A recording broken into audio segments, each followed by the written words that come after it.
straight out, too. Start the back up, I should say.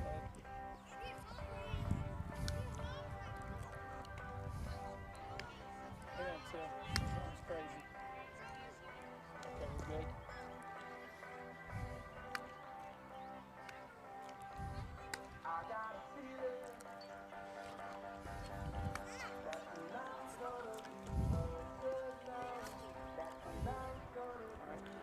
It's Mustang Baseball Live here on Tradio. Brewer and Grapevine for the first of this opening round of the postseason.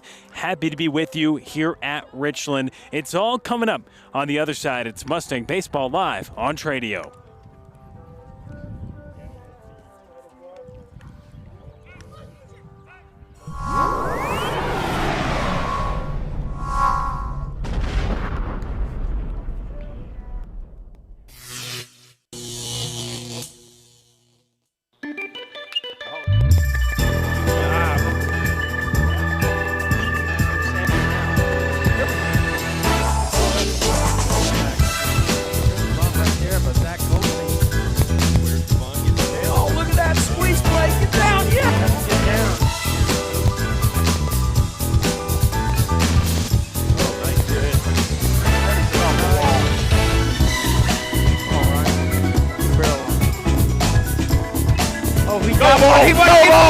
Go ball! Get out of here! Get out of here! Oh, get deep! Get deep! Be deep! Oh. 2 balls, 1 strike on Jared Boswell, the junior, the first baseman for the Mustangs. Hadn't been in a bigger spot in his life. Oh, he hit one! He burned him! Ball! He burned him! Let's go! Go! He burned him! Yeah! We got a ball game! Mustangs are state champions! I love it, Trey! Oh my God!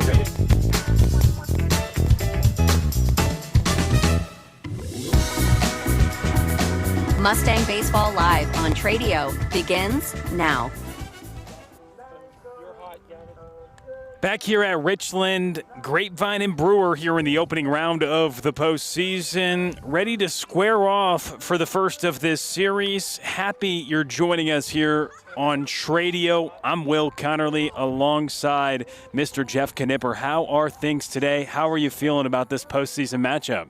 Will, I'm excited about this game. You know, we talked about how the Mustangs kind of cruise through the district schedule, and now they kick off the playoffs tonight after 2 hard-fought victories last Friday night out at Arlington Heights.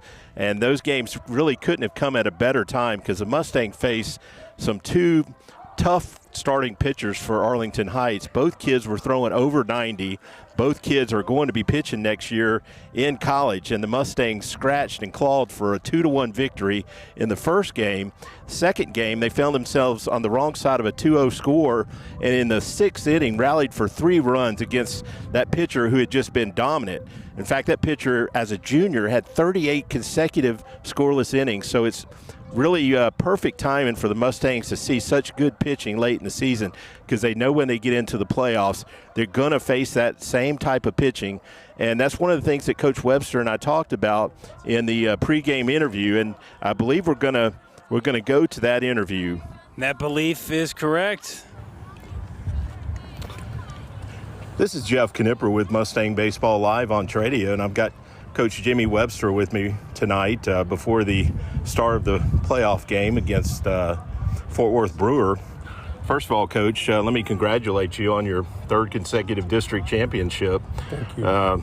Mustangs, in my opinion, seem to be playing the best baseball of the season. What are your thoughts on that entering the playoffs? Because last Friday's victories were really impressive.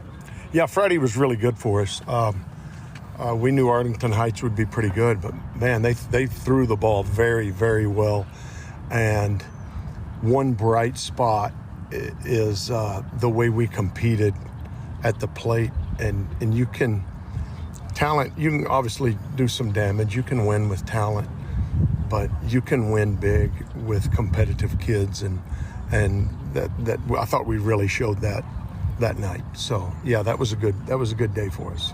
That's a great point about that pitching. I think entering the playoffs, it was nice to see such tough pitching, and in the playoffs you're going to see more of that. Would you agree? Oh, no doubt. It'll get better every week. And so we need to get better every week too. I think that was, I try not to talk about last year a whole lot, but I thought we did a really, really good job of making improvements through district, and then even in the playoffs, where at the end of 6 weeks we weren't the same team we were when we started against the Timberview team. Okay. So we need to continue to try to do the same things now.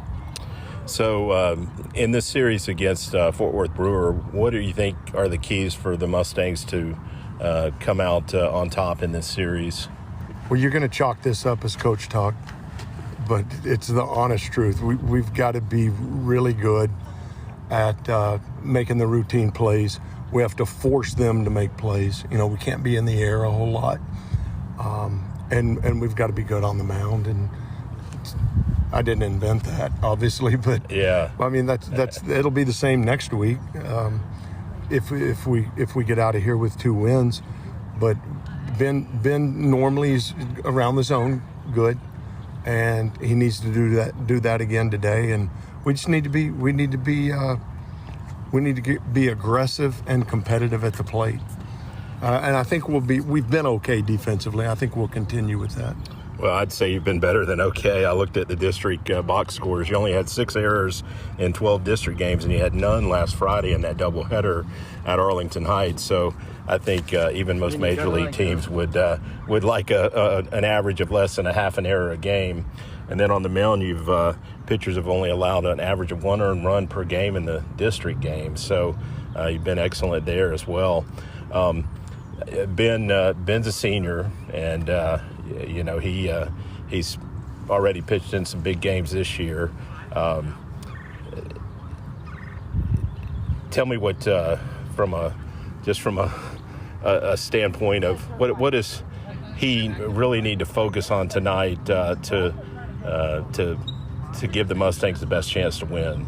Well, it starts with the fastball command, and if he can do that, I think he'll be fine. But he goes from being pretty good to outstanding when he's got command of his slider, and I've seen him when he has both those pitches going, it's just dominant. And if he can do that, it'll be a really good night. And he also has a changeup that we mix in from time to time. But if his slider's where it needs to be, he can very easily be a 2-pitch guy. Yeah. Okay, Coach. Well, thanks for your time, and best of luck tonight. I know the Mustangs are.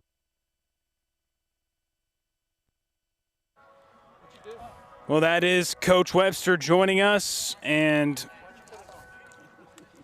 we continue now to talk about the opponent tonight in Brewer. The Bears are 17-12 on the season. They went 5-6 in their district season. I looked over their schedule. I didn't see any common opponents, so can't really compare on that basis. But from a statistical standpoint, the strength of their team appears to be the pitching. As a team, they had an ERA of 2.51, which is an impressive team ERA. Their hitting stats weren't quite as impressive. As a team, they were hitting 244, but they do have a leadoff hitter, Jesse Orozco, who's going to be a tough out. Jesse's hitting 470 on the season with 22 RBIs out of that leadoff spot. So he's kind of carried the team offensively, and also is one of their top pitchers who we thought we would see on the mound tonight, but at least from this view, it doesn't look like Jesse is going to be the starting pitcher. Yeah, we're live here on the grounds, of course, and from our vantage point, Nick Johnson looked like the one that was getting loose in the bullpen from our perspective out in right. But if you are just joining us, you just heard Jeff Knipper's interview with Coach Webster. Great job. Perhaps got cut off a little bit short at the end of that one. But anyway, he was talking about the tough pitching that they faced to end the regular season. I thought that was such a great point. You go in with that challenge, and it's kind of the playoffs before the playoffs. And obviously for a team that you've seen all year that's had a lot of success handling their opponents in district play, you wonder how they can carry that momentum here into this evening's matchup. Yeah, anytime you don't play for a week, you wonder if you can stay on a roll like the Mustangs have been. But I know the team's been working out every day and getting the reps in to keep that momentum going. Certainly are here at Richland. Beautiful facility as well here, and as all the rain that came through the Dallas-Fort Worth Metroplex, no problem for the artificial surface here. Yeah, it's definitely a nice ballpark. Not the biggest ballpark. Down the lines, it's only 300 in right and 305 in left. So we've seen some balls jump out of here. The Mustangs didn't hit a home run when they played here a couple weeks ago, but they did hit several off the wall. And the wind looks to be blowing out to right. So any ball hit to right field should carry pretty well. And that's another aspect as well. Familiar territory in one respect, being able to compete here. And obviously when you say, hey, don't play in a week, once you know the matchup, you know both coaching staffs were digging into their opponents, trying to find out as much information as they could of what both teams hope to be a successful series in the postseason, and at least for Grapevine, trying to begin their quest to repeat. Yeah, I'm sure that both teams have had a coach at a game or two of the opponent recently, just to get a look at the pitching and to get a look at some of the hitters. They don't come into this game as a total unknown. It's common when you know who your likely opponents will be, you send a coach to watch them a game or two, maybe even get some information from other coaches that are in that district that you might have a relationship with. So there is scouting even at the high school level. We've got the coaches here meeting at home plate, and Coach Washburn here, while he's here, we'll wish Coach Washburn happy birthday. He's going to get some work with the shake stick in there just to loosen up before he jogs to first base. The shake stick. That's what they call it? I don't know. That's the best I could come up with. One thing Coach Webster talked about, not on the interview but off the air, was, high expectations for this Mustang squad, yet they came in to the ballpark today totally loose. They had a game of hacky sack working over here. Just didn't seem to have any nerves at all. I don't want to call it overconfidence, but you want to come in loose like that. They deserve to expect to win because that's what they've done all season, 25-2. And Coach did say, hey, that record doesn't mean anything right now, but it does give you that expectation to win. And they also have that competitiveness that Coach talked about. They're going to battle you, and we've seen it. They've come back and won a couple games this year that didn't look that good at the time. They battled back on a Saturday against Hebron, I believe, from a 5-run deficit, and then that 2-run deficit on Friday looked like 20 runs the way that kid was pitching. So I love the competitiveness, and we know they've got talent.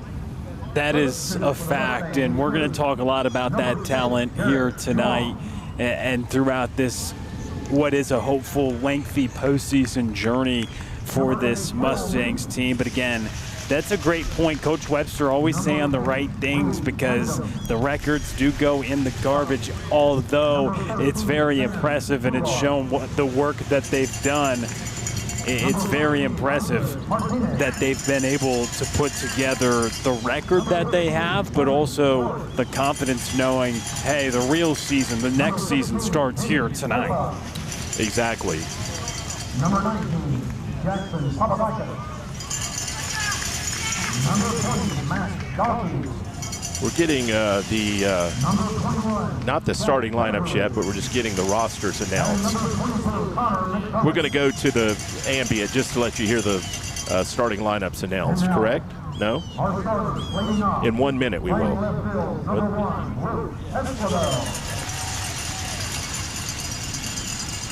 Okay, we are getting the Mustang starting lineup, and as usual, Luke Esquivel is going to be leading off for the Mustangs. And we're going to have Zach Goldstein batting second in his usual spot. Garrett Boswell in the 3-hole. Batting fourth, playing third base, number 11, Wally Esmeralda. Okay, yeah, Trey's got the lineups here on this screen, and we got, in the outfield it's going to look like it does when Luke is not on the mound.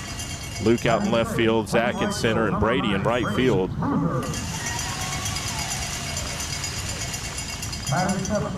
And the infield as well, looking pretty familiar as also for the Mustangs in this one. Yeah, Colin Park is back at second base. He missed a game a couple weeks ago with a bit of a ankle sprain, I believe.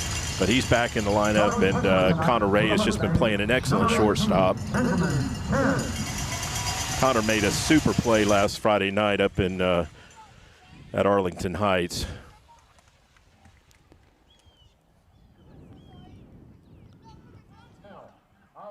And now look at the battery and the designated hitter, and obviously Ben Chen getting the start tonight. Excited to see what he can do. I don't know if that part of the interview with Coach Webster got cut off, but he didn't use the Wolf terminology. But he said Ben, to be successful, needs to spot that fastball well, and then if he's throwing that slider for a strike, Coach just said he can be very dominant. He can be a two-pitch pitcher. He's got a straight changeup that they also will call at times. But when his fastball and slider are on, Coach Webster, expects big things out of Ben. And working with Gianni Corral behind the plate, who obviously this point of the season, those two very familiar with each other, and Thomas Powers, the designated hitter. Yeah, we saw the difference Gianni makes last Friday night. We gave Gianni a break in Game 2 because it was a doubleheader, at least for the first 5 innings. And the Heights team started getting a little greedy on the bases, and then we brought Gianni back in behind the plate for the last 2 innings, and all of a sudden they stopped running.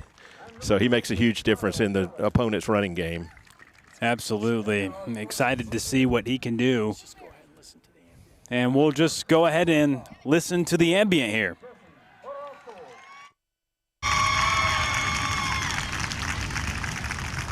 Batting second, playing second base, number 24, Tyler Perez. Batting third, playing third base, number 8, Troy Griffin. Batting fourth, playing right field, number 4, Lucas Cantu. Batting fifth, playing first base, number 47, Tanner Smith. Batting sixth, playing left field, number 32, Sergio Aguirre. Batting seventh, playing DH, number 15, David Ellington. Batting eighth, playing pitcher, number 7, Matthew McGinnis. Batting ninth, playing center field, number 5, Brady Bird. Starting pitcher tonight for the Bears, number 50, Nick Johnson.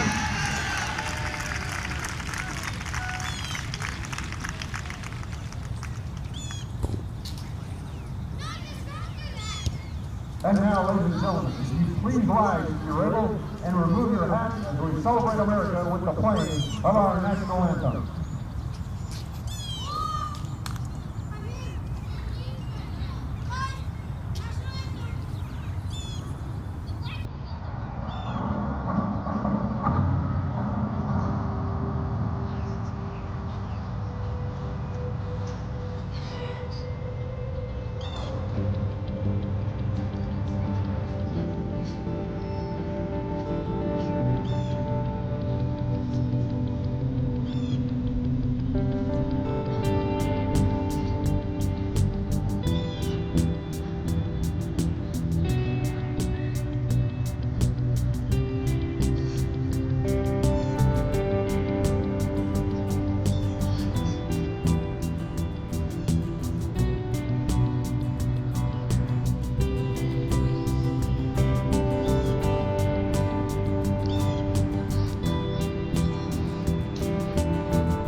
So Nick Johnson getting loose, left-hander getting the start for Brewer, and he'll face a Grapevine order that you just saw a moment ago as the starting lineups and rosters have been introduced here at Richland. Just had the anthem alongside the former South Alabama Jaguar Jeff Knipper. I'm Will Connerly. And thanks for tuning in tonight. It's the playoffs that are beginning right now, and Nick Johnson, the left-hander, getting loose. You know, Will, this is definitely a changeup that the Bears are throwing at the Mustangs tonight, because when you look at the Bears' stats on the season, Nick Johnson does not even show up on the stat sheet. So my guess is he's been pitching for the JV team, and the coach maybe wants to try a left-hander as a starter. We know their other predominant pitcher, Jesse Orozco, he's playing shortstop tonight, and he's a right-handed thrower, so I gotta believe that their coach wanted to try a lefty against this Mustang lineup, which is a little bit left-handed heavy. We have 3 of the first 4 hitters are left-handers, and then Brady Boozer is also a left-handed hitter. Connor Ray is a left-handed hitter. So by my count, we have 5 of the 9 hitters are left-handed, and that's got to be why the Bears coach is going with this unexpected starting pitcher tonight. Very interesting, because the stats are out. We looked at them before the game, getting ready for this one, and that was not perhaps what we expected when we looked, as you just detailed, but interesting decision, especially here to begin the postseason. But as you laid out, many reasons for it, and Luke Esquivel to lead things off here for Grapevine. Yeah, it is a best 2 out of 3 series, so you know you're probably going to need 3 pitchers. So it maybe save your other 2 guys for relief or game 2 and game 3 if needed. It takes 2 out of the zone. Esquivel, the freshman, at the top of this lineup for a team that's just lost 2 games all season. Luke's done an excellent job getting things started for the Mustangs this season in that leadoff spot.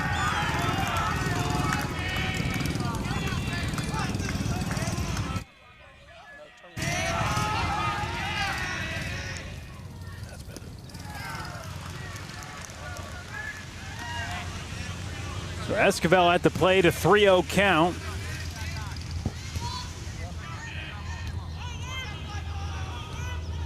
See if he's swinging right here. No, he was taken all the way. It is a big ask of a kid that hasn't pitched at the varsity level all year to make his first start in game 1 of the playoffs. So, yeah, maybe you fool our coaches with your starting pitcher, but you also have to expect your kid to step up in this spot.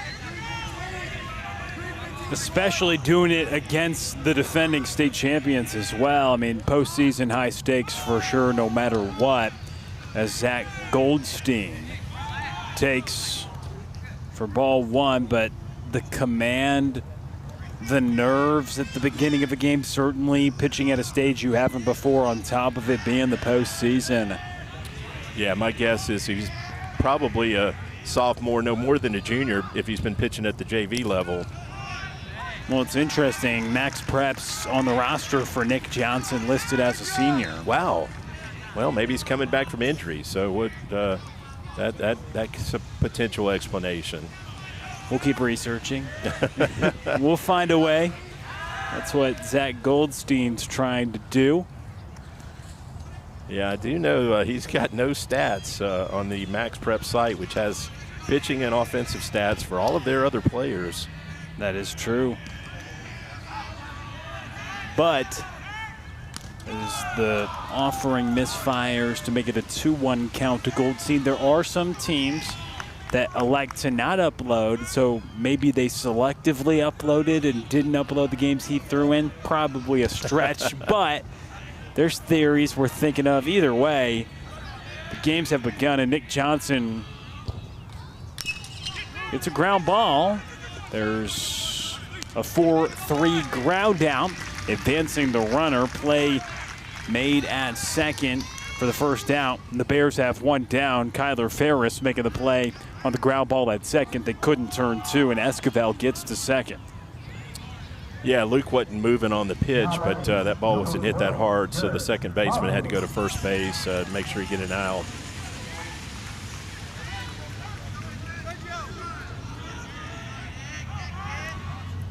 So that puts a runner in scoring position for Jarrett.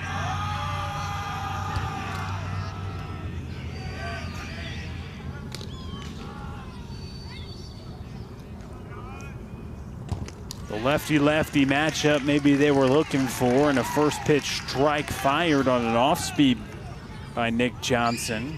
Esquivel out at second.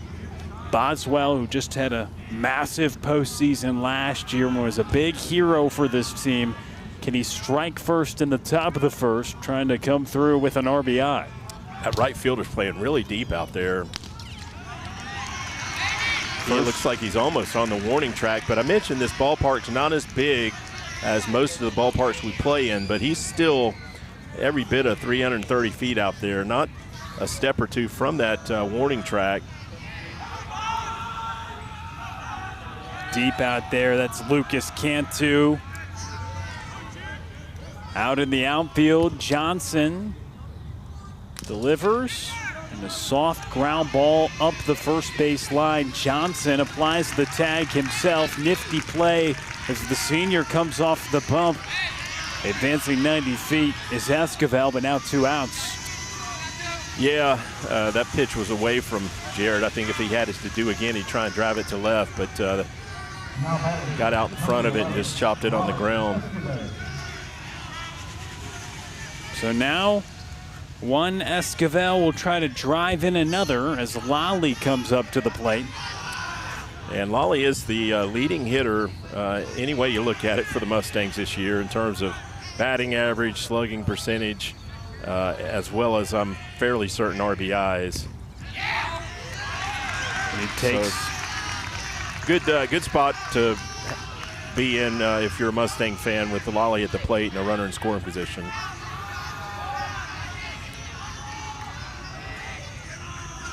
.01 the count. Lally at the plate. That misses up and out. Nearly a run-scoring opportunity. And unlike Arlington Heights last Friday night, there's plenty of room behind the backstop. We had a pass ball that we actually got tagged out at the plate because it's a very short area out in Fort Worth, but not tonight.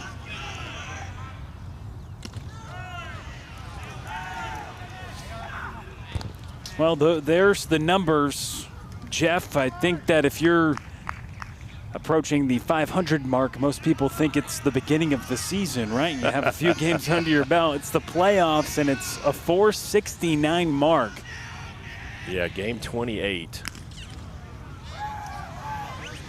They seem to be pitching around Lally right here, which is not all that surprising considering all the damage he's done this year. None of the balls have been close, especially the first 2 misses. And right there, same story. So a 3-1 count to Lally Esquivel. And not a competitive pitch in the zone either. And so if they weren't directly pitching around him, they certainly were proceeding with plenty of caution for a man who's nearly hitting 500. He draws a free pass, so the Esquivel's on the corners here with 2 outs. Yeah, and that brings Gianni to the plate, who's also been swinging a hot stick. See if we can get Gianni's numbers up on the season. Yeah, he's at 389, and really, I'd say over the last month has hit above that level. So he hits with runners on the corners in the top of the first.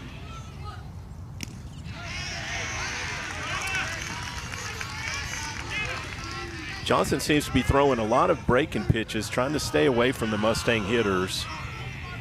Honestly, they've been a little bit up, too. If we can time it up well, that's not really a good spot to be throwing that breaking pitch. Another elevated pitch, and now the runner's going off, trying to get the run home on the first and third, and that's what happens with Luke Esquivel. He begins the game. Runners on first and third. He comes across to score, starting the scoring tonight. Yeah, Mustangs steal one right there with 2 outs. Just drew that throw to second, and the relay throw to the catcher was way high. First and third action, and on that play allows Lally to, of course, get to second, so a runner remains in scoring position. Here for Gianni. A 1-1 count. It was interesting, too, one trip through the order. Thus far, few batters coming up to the plate, and you see some action happening in that bullpen. So perhaps they just wanted a lefty to start. And there is a ball well hit through the left side there by Gianni Corral. And that puts runners back on the corners. A well-struck single through the left side. Yeah, that ball was just hit too hard to score right there to the left side. But another base hit for Gianni. And now, yeah, there is some activity out there in the bullpen for the Bears. And that may be the other right-handed starter, Riles, that I thought we might see either him or Orozco today. That looks like number 10. So we'll see how long they stick with Johnson. so runners on the corners here with 2 outs, top of the first. Brady Boozer, the senior, coming up trying to keep the line moving. He takes the first outside the zone, a 1-0 count. Be interesting to see if we try that first and third play again to try and draw a throw to second. Don't have it quite as good a speed. Luke is the faster of the Esquivel brothers. Lolly isn't slow, but doesn't run quite as well as his brother. And a check. Maybe Nick Johnson was thinking the same thing, and he wanted to take a peek at Gianni Corral, and makes you think at least they tried that steal, and it forces the defense to try to cut that throw off and execute 2 throws well. And of course, that's how the lone run of this game has been scored so far, first and third. And this ball by Boozer popped up toward right. It's hauled in, and that ends the frame. Lucas Cantu makes the catch, but Grapevine scores. They lead 1-0 as we head to the bottom of the first. Mustang Baseball Live on Tradio.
Alongside Jeff Knipper, I'm Will Connerly. Grapevine with a 1-0 lead. We go to the bottom of the first. It's Ben Chen's turn on the bump as he faces Brewer's top of the lineup in Jesse Orozco, the senior. Yeah, I mentioned Jesse in the pregame. He is their most dangerous hitter on paper. He's hitting .470 on the season, has got an OPS over 1,200, and has also driven in 22 runs. Pops that one up. And on the right side, Brady Boozer out and right makes the catch in shallow right side for the first out. So 2 pitches into Ben Chen's outing. He deals with the most difficult Brewer bat for 1 gone. Yeah, always nice to get on an early lead. Certainly helps your pitcher to give him a little bit of a cushion.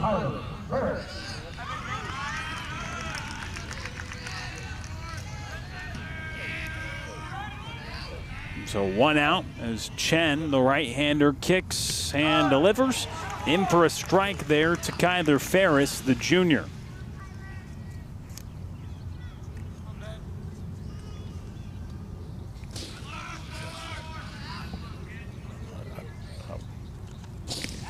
A swing and a miss, so an 0-2 count here to Ferris. A 1-0 lead for Grapevine, bottom of the first. And an 0-2 count here to Ferris.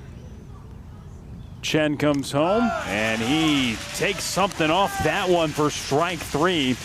Does it in 3 pitches, and Ben Chen gets the strikeout.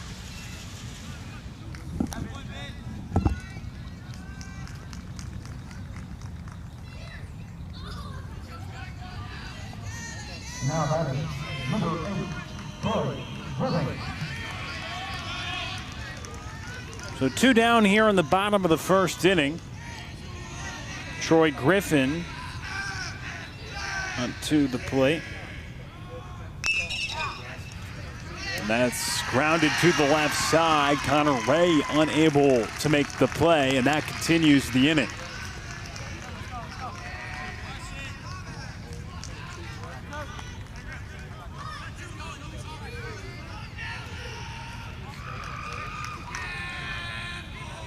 So Troy Griffin gets aboard.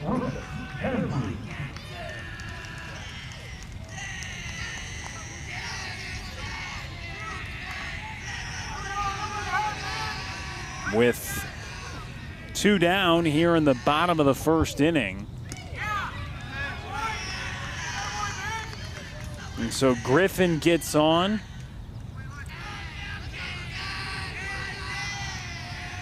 After the ground ball to the right side.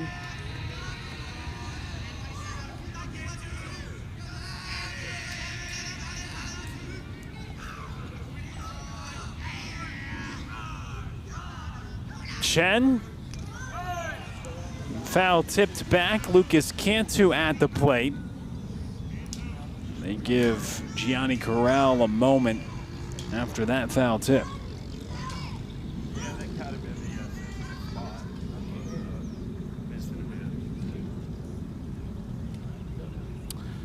That foul ball got Gianni in a bad spot. It's going to take a minute to catch his breath.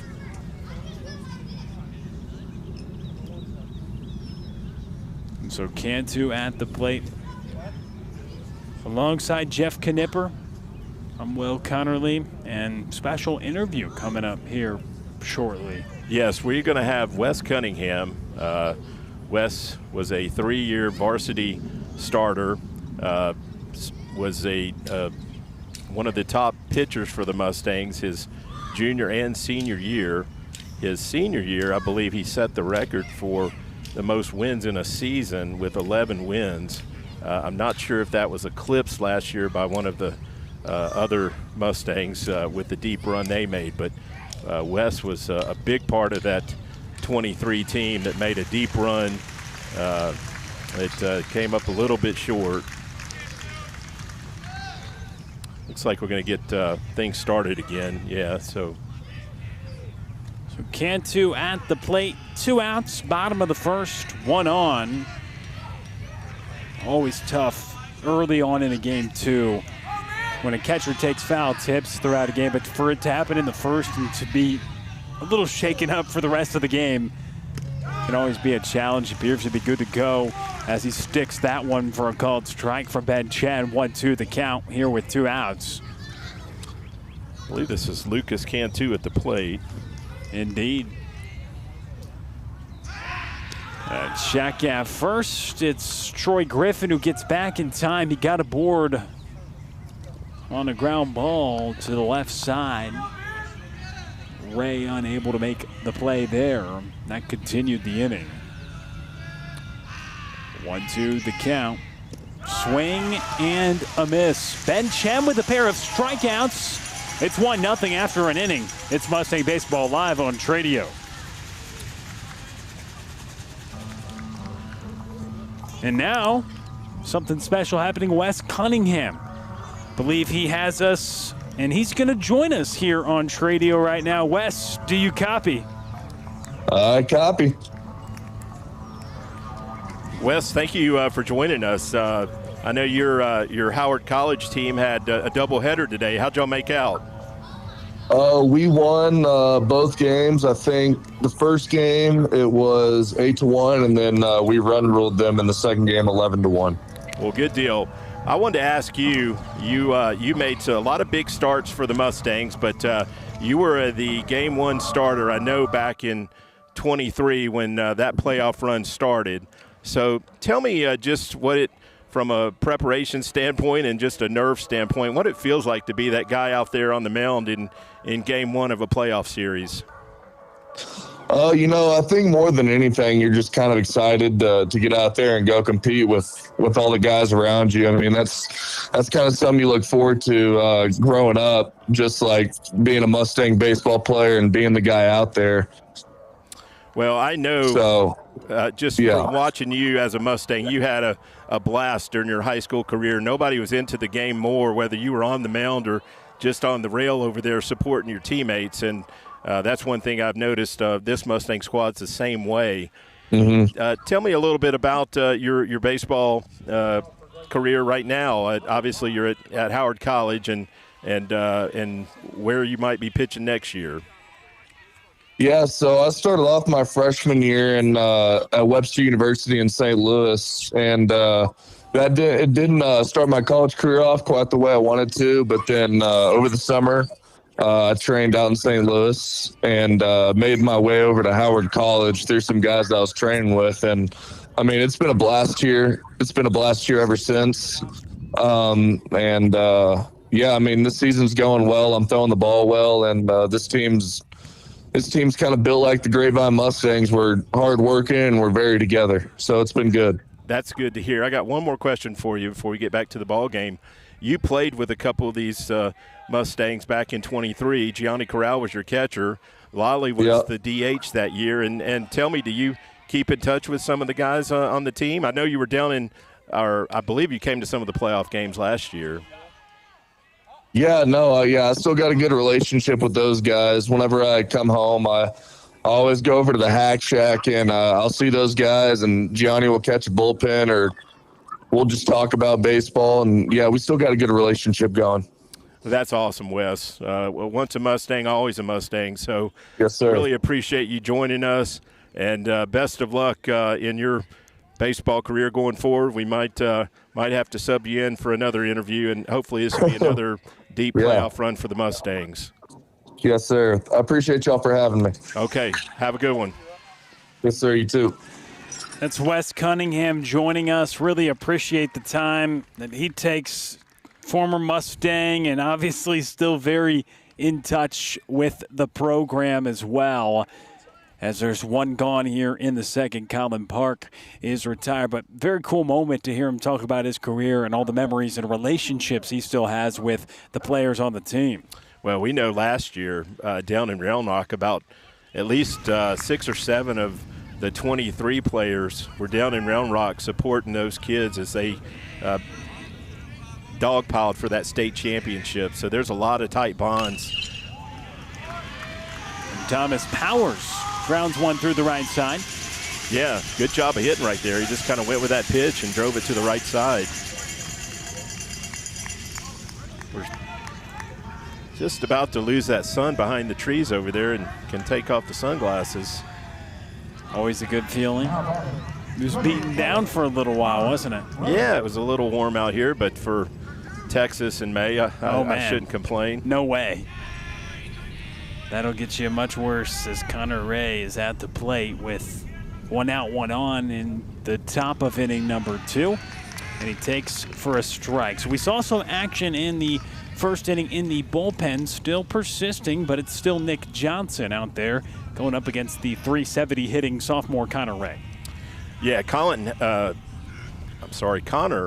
had a really good doubleheader last Friday night. Had 2 extra base hits and was actually the only Mustang to have a hit in both games. But he's really been on a tear since the 1st of April. Just looking back at his last 8 games, he's hitting .409 with 4 extra base hits in that 8 games, and he's got 7 RBIs, so doing a lot of damage out of that 9-hole. And that's what you want to flip a lineup over and flip it back to the top of the order. And Luke Esquivel, who's waiting on deck, trying to do just that. He's the lone run so far today. A leadoff walk turned into a 1st and 3rd throw down, and well, that's one way to continue the line. Connor Ray gets plunked, runners on 1st and 2nd. Yeah, good start to this 2nd inning here, putting runners on 1st and 2nd with only 1 out. I started to say, if Connor hit some balls like he did last Friday night, I know one he hit the right center would get out, and with that lower fence over there down the right field line, he might have possibly had 2 home runs if he hits some balls like he did last Friday night. Yes, I mean, you mentioned how small the field is, and at least just how proud Richland, I know they're not involved in this game, but this program is, and you see Trent Grisham's sign out and left, you wonder, at least from a home run perspective, how many he was able to put out in a smaller yard. Yeah, I'd like to see what those numbers look like. As it's grounded to the right side, play made at first, and Luke Esquivel retired, but it does go down as a productive at-bat. Runners advance to 2nd and 3rd. Yeah, again, that was a pitch that looked like it was away that Luke tried to pull and just got on top of it. Now batting, number 2, Zach Goldstein. So he moves runners to 2nd and 3rd for Zach Goldstein. Grapevine trying to add on. They scored 1 run in the top of the 1st, and then Ben Chen worked around an error and struck out 2 in a scoreless bottom half. Goldstein, it's upstairs. And for somebody who, from all of our research, did not have any varsity stats, now trying to get through a couple innings of work, at least here this season, the left-hander trying to get out of it with just 1 run allowed. I'm noticing where their right fielder's playing now. He is a mile off the line over there. I don't know if they're trying to pitch our guys away, our left-handers away, but there's a lot of room to run if you hit one down the line. Very much so. And out here in left, they're shaded towards this way also, so that maybe that's their approach to pitching our lefties, is stay away. Yeah, that's very interesting, because typically with lefties, and you know the drill, that's the reason they changed some rules in baseball. You're not allowed to go all the way and put a shortstop out in right field and shift the lefties to pull. I mean, it is interesting that they're shifting them so dramatically to go to the opposite field, especially because it's lefty-lefty matchup. But right, you tend to see more lefties be pull hitters. That is upstairs. I mean, unless they're thinking, hey, they're going to try to push everything away and you can commit to that plan. Either way, though, Goldstein draws it on a free pass, and that loads him up here. Big spot, an opportunity for Jarrett Boswell. Rolled over last time up to the right side after seeing 2 breaking balls land in the zone. We'll see what the senior can do now with the bases loaded. Yeah, Jarrett's hitting .379 on the season, a bit off of where he was last year, but his bat really got going in the playoffs last year. Be great to see that happen again this year. He takes for ball. 1-0 count. A lot of the misses today for the senior Nick Johnson have been above the strike zone. Pretty much all of them. And as a hitter, you can kind of cut out a part of the plate if you know a pitcher is consistently missing in that area. So, that's a good point. Yeah, even his strikes have been up, but the balls have definitely been up. Case in point. Exactly. So I believe that's 6 straight balls. Let's see if Jarrett's swinging here. Looking as a hitter in this instance, are you looking for something upstairs? You know, when a lot of balls have been there, you don't want to get too big of eyes, right? Because it's a 2-0 count. Make sure you get your pitch. My coach at South Alabama used to say triple or foul ball, meaning if you're going to swing, don't be late. You better be on time if you get your pitch. Triple. Okay. I didn't hit many triples, but he meant he better be out in front of it. Don't be late. Not sure I have any triples in the stat book at South Alabama, actually. Boswell takes that for a strike right on the outer half. And that evens the count, so Johnson's battled back. Yeah, he's got a decent fastball. He's just struggled a bit to find the zone, but Jarrett took those last 2 pitches. I guess they weren't something he was looking for. Johnson kicks, delivers, and there's a breaking ball that is popped up toward the left side, giving some chase for it, and a sliding catch is made to end the frame with the bases loaded. Beautiful play to retire the side by Sergio Aguirre as he slides in foul territory, and Grapevine strands 3, but they lead by 1 as we go to the bottom of inning number 2. Mustang Baseball live on Tradio.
Bottom of the second inning alongside Jeff Knipper, the former South Alabama Jaguar. I'm Will Connerly. You are watching Mustang Baseball live on Tradio. We start the bottom of the second. Ben Chen out for another inning of work, and he looks really sharp in inning number 1. He starts off inning number 2, and it was the off-speed that allowed him to get a pair of strikeouts.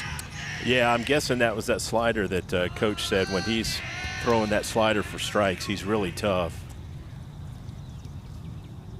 And there you go, back-to-back sliders has him ahead 0-2 in the count. Yeah, this is Tanner Pierce at the plate. He's one of their seniors. They've got 5 seniors in the starting lineup, I believe. Tanner's hitting .219 on the season.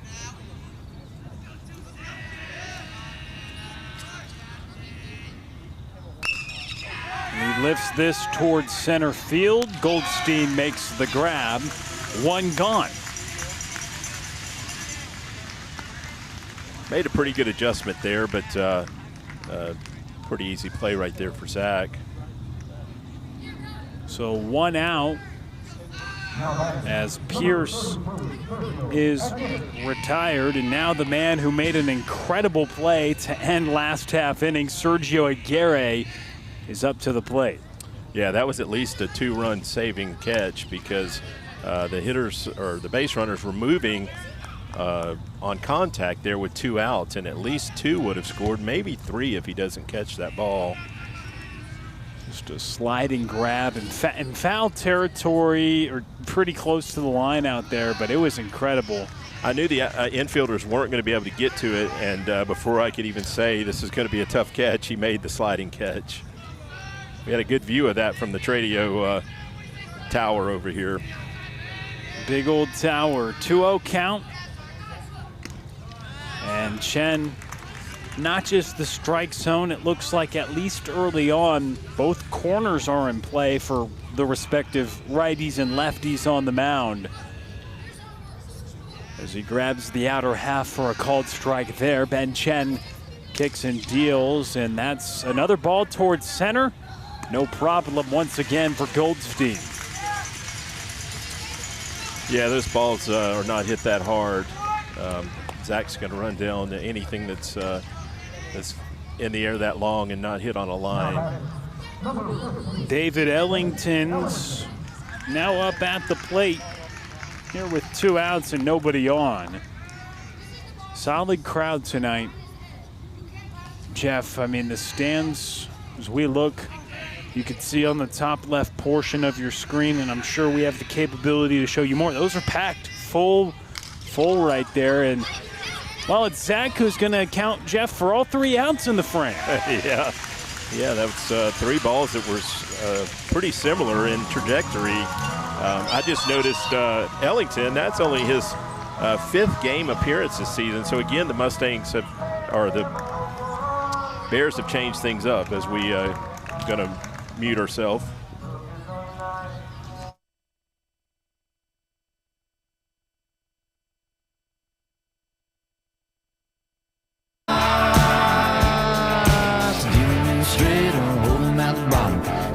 Sleeve on playing while you got it. If you're going all in, better go down hard.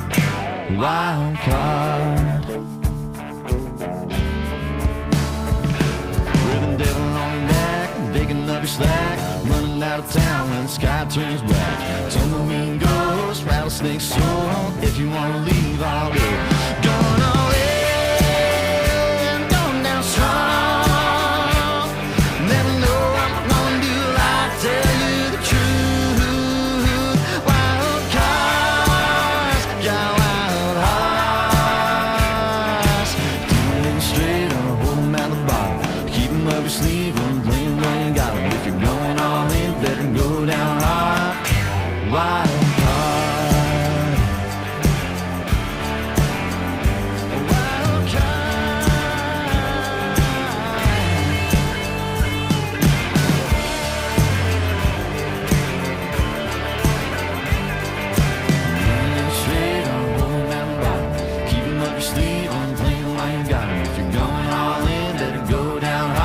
Back here at Richland, opening round of the postseason. 1-0 lead for Grapevine.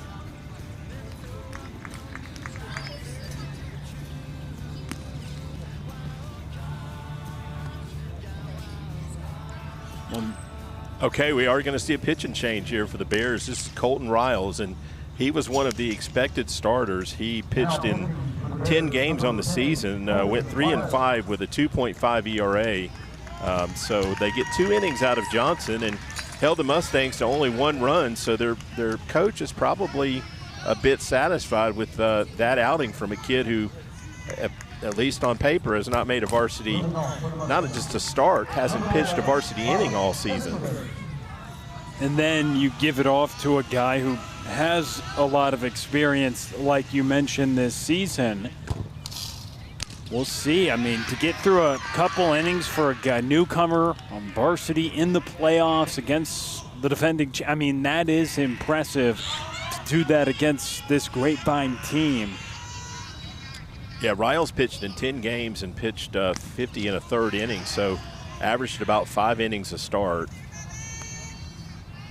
He's a right-hander, not the biggest kid on the team by any means. And the other aspect of this, too, is Lally Esquivel gets under this one. It is popped up toward the right side. And the grab is made out there and right. Lucas Cantu makes the grab. for 1 gone. One thing too, Jeff, with the pitch counts and the limits, if you start someone, then you have that opportunity to ride the reliever longer. Is that potentially something that could be up the thought process as well, knowing that, hey, later on in the ball game we want to do that? That's a possibility for sure. You know, it's hard to think a kid that's going to throw, if they're going to ask him to throw 5 innings tonight, it's hard to really see him coming back on Friday or Saturday if that game is needed. That's a lot to ask of the arm, but certainly he would possibly have some pitches left that you could use. And then Johnson, I mean, his availability he's definitely got more pitches in him. But even for Riles, if you have someone go 2 innings, sometimes you see pitchers get pulled in the 5th or 6th because they've thrown too many pitches. Less likelihood doing that because he's starting what he's used to start in the 3rd. So if he wants to try to get through this order and navigate Grapevine and he's in the 7th, maybe he would be pulled if he had a couple more innings just because of the pitch count. Well, I mentioned earlier he's pitched in 10 games and thrown 50 in a 3rd inning, so his average outing is 5 innings. So right now they're asking him, hey, just give us the 5 innings you normally go, and that would get us to 7. Makes sense. Gianni Corral. Another hit for Gianni. See if he tries to go 2.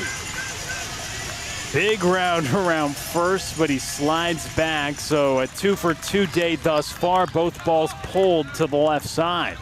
Yeah, 2 nice line drives off Gianni's bat. And I mentioned earlier, he's been on a really good pace for the last month or more. So Brady Boozer up at the plate, top of the 3rd. Grapevine leads by a run. They scored after Luke Esquivel walked to begin the ball game and then came across to score on a 1st and 3rd run down. Or attempted steal, and Luke was there as Boozer digs in with 1 out and 1 on, a check at first. You know, Brady is predominantly a pull hitter, and this is certainly a spot where if you could get out in front of one, there's not only a lot of room down that right field line, it's a short porch out there, and we know Brady has more than enough power to clear it. McDermott running at first for the catcher, another check on him. Yeah, we've seen Connor in that role all season, courtesy runner for Gianni.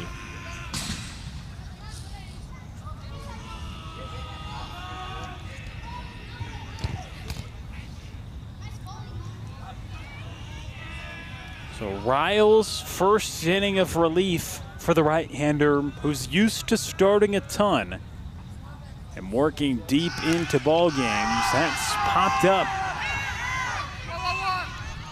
And the catch made. Troy Griffin, the 3rd baseman, called everybody off to make the grab, and there's 2 outs.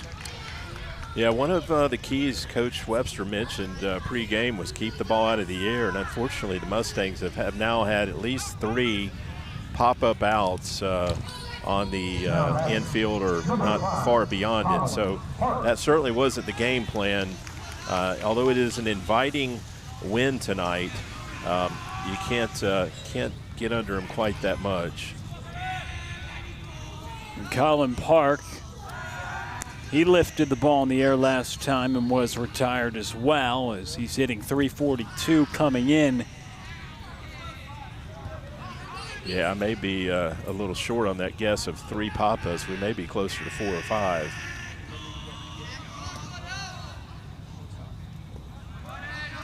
Ball misfires low. Out distribution. You had a couple of ground outs in the 1st and then a fly out to end the inning. Then you had a couple fly outs in the 2nd and a few more in this inning. So 5 if you do the math and carry the 1.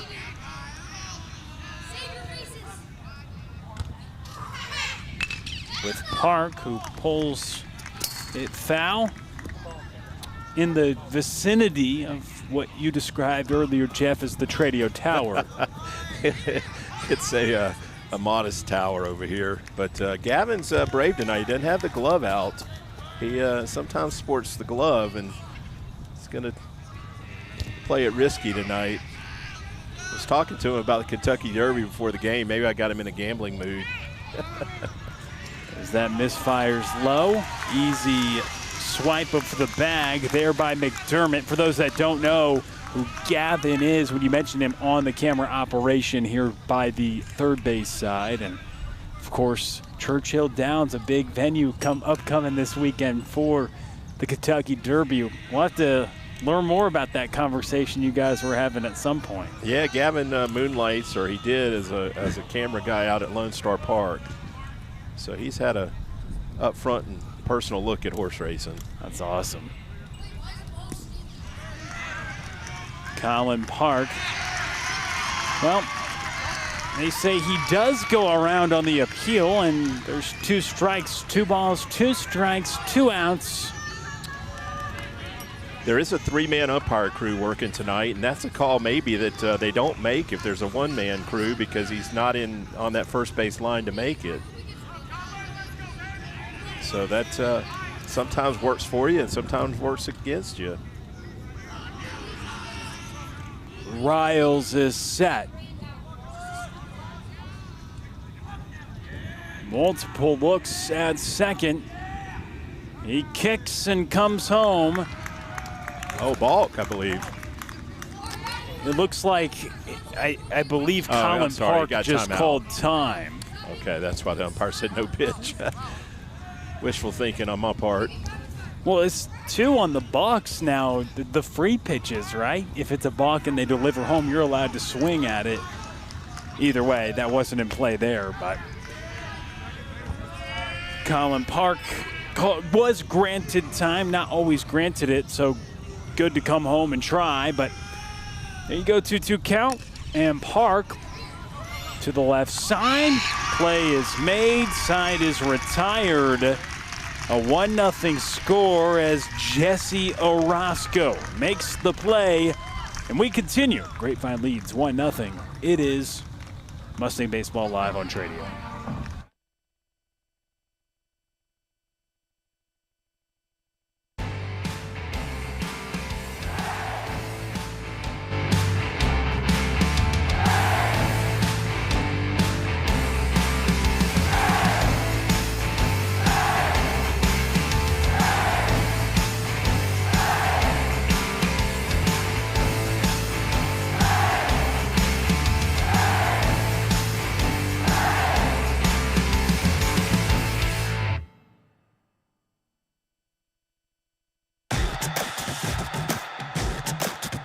Yeah.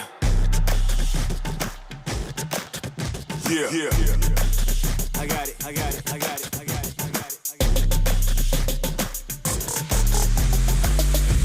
Stuck in the motion, same old thing day to day.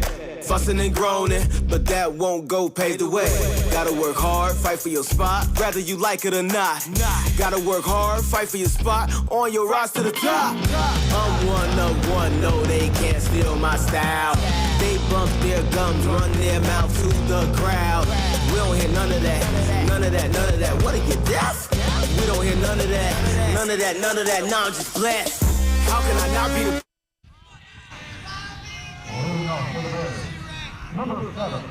Alongside Jeff Knipper, I'm Will Cunnerly. Bottom of the third, 1-0 score, tight ball game here to begin the playoffs, Jeff. Yeah, Mustangs have come out a little slow offensively, just have been popping up too many balls.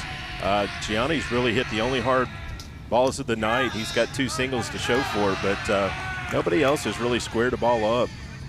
1 run that came in the first. It was after Luke Esquivel walked and came across to score on an attempted steal with runners on first and third. That was, of course, then successful to allow Esquivel, who is at third, to come across and score.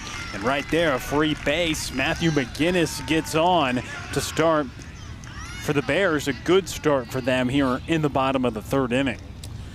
Yeah, you'd like to get him swinging. He was only hitting 146 on the season. Now batting, number 5, And so Braden Squires up to the plate, bottom of the third.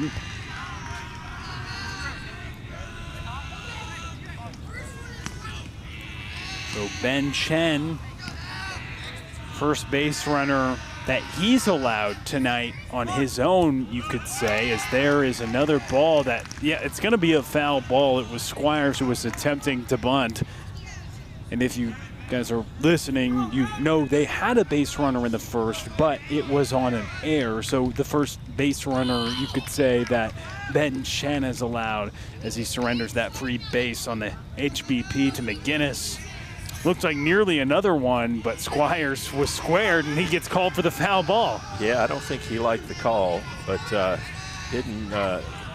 he attempted to bunt it. Doing the same here, pulls it back, a check at first, but with the corner pinched in, nowhere really to apply a tag for Jarrett Boswell. Yeah, Lolly was about even with the mound right there. He was way in. Interesting to see if they try and swing here. Well, he squares early again. So Squires looking to advance the runner. He drops it down. Throw to first is wide. Ben Chen's throw pulled Boswell off the bag, and so the bunt, attempted as a sacrifice, works out as putting runners on first and second to start the bottom of the third. Yeah, Ben got to that ball fine, but had a footing issue. That's cleat just didn't stick on that turf. Had to throw from his backside right there, and unfortunately threw wide. And so a quick reset here. Interesting spot. Best opportunity you think that, well, definitely that Brewer has had today, but you think, I mean, I know it's only the third inning, but how many chances do you think you'll get your top hitter coming up to the plate here in Jesse Orozco? 2 runners on. This is a big spot to try to do some damage if you're Brewer. On the other side, same thing applies if you're Grapevine. If you can diffuse a situation like this where a couple runners have reached to begin the inning, and now their top hitter's up at the plate. Yeah, he won't be bunting. He's hitting 470 on the season and has 22 RBIs, which is about twice as many as anyone else on their team. He flew out to right last time in his first AB.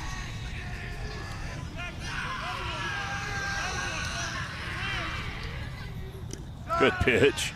Wow, he didn't get the call. So 2 out of the zone. Yeah, I really thought that was a strike, but nobody else agreed. So a 2-0 count it is. Ben Chen, hitter-friendly count to Orozco.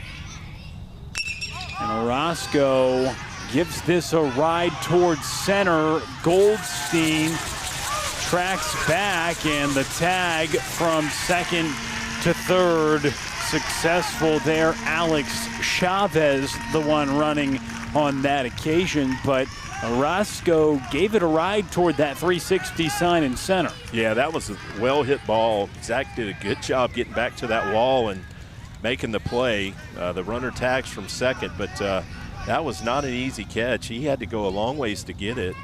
And we're going to get a mound visit here from Coach Webster. First and third situation. Probably going to talk about how we're going to defend it if they try and run. And that's one way you saw. That's the one run we've seen tonight. Grapevine producing a run on a first and third situation when they're on offense. Would you suspect Brewer would try to do the same thing? You had Orozco do a job. He gave the ball the ride, and if that gets down, I mean, they potentially have a run or two, definitely have one run score, perhaps another getting close. And so now first and third situation. You know, we tried that with 2 outs. There's only 1 out right here, and this is their second best hitter statistically. This is Kyler Ferris, who's hitting .312 on the season and has 13 RBIs on the season. So I would think their coach would at least give him a swing or two to try and drive that run in. before they try and steal a run on a steal attempt. Kyler Ferris, he struck out swinging on a changeup last time up. Now hits with runners on the corners. Another strikeout would be huge. Squaring around, he pulls it back, and a throw down to third. And Chavez slid into the bag at third. It looked like the ball hit off him as he was sliding back, and if that ball didn't hit him, it certainly would have gone into the outfield. Yeah, it was a scary throw. If one hopped into Lolly, but yeah, I think the base runner did more to block it than Lolly did. Looking to bunt. That was the play there. Interesting situation. He squares early again. Ferris showing it, drops it down, and they were thinking about going home. Don't, and instead, it's a tie ball game on a squeeze by Ferris. I think that was a good decision right there by Jarrett to get the out on the base runner, because that was not a forced play at home. It requires a good throw and a tag by Gianni, and the runner got a good break on it. So good decision right there to pick up that second out, try and stay away from a big inning. So the free pass comes across to score. That started the inning. It was a hit by pitch followed by an attempted bunt on a wild throw, then a fly out to center, then another bunt that have got the run across now with a runner at second. And it's Troy Griffin up at the plate, but a tie ball game here in the bottom of inning number 3. Brewer is in their bullpen. Colton Riles came in the third, and he pitched a scoreless frame, typically used to starting as it's up on the infield. Play made, kind of raced there, but not before Brewer ties it up on a bunt. Yeah, we've got a 1-1 ball game here, headed to the top of the 4th inning. You're watching Mustang Baseball live on Tradio.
Fourth alongside Jeff Knipper. I'm Will Connerly.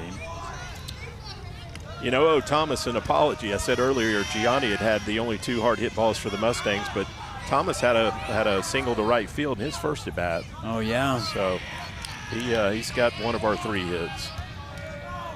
Single last time up. And Colton Riles coming into the game, you never know what a team's going to do. They have to navigate a series here, and knowing that pitchers and pitch count limits are all going to be in the works to try to get through these innings. And they go with Riles out of the bullpen. Typically, as Jeff mentioned, if you're just joining us, I mean, each innings, about 5 innings per start, but entering in the 3rd, perhaps they want to ask him to finish this, but Powers at the plate trying to start this inning with the score now tied. Brewer tied it up on a bunt last half. And that's one way to start the inning. Yeah, another leadoff runner for the Mustangs gets on base. 4 straight as well. If you're Riles, you're coming out. Your team just gave you a new ball game. You're coming out looking for the shutdown inning, and you free pass to start. So he'll try to bounce back, but Grapevine looking to take advantage of it. Connor Ray. Big hole in that right side for Connor. He squares early though.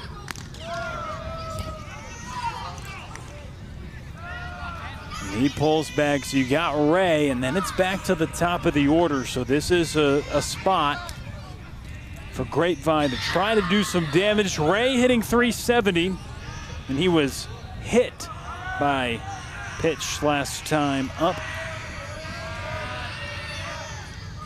6 straight balls for Colton Riles after his team tied the ball game last half. And 6 straight warrants a visit as well, Jeff. Yeah, the Bears coach is going to come out and give him a pep talk.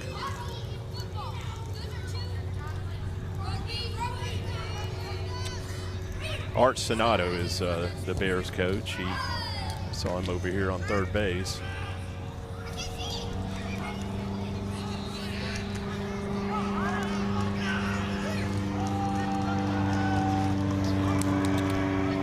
Here if we square early again or just try and draw another ball.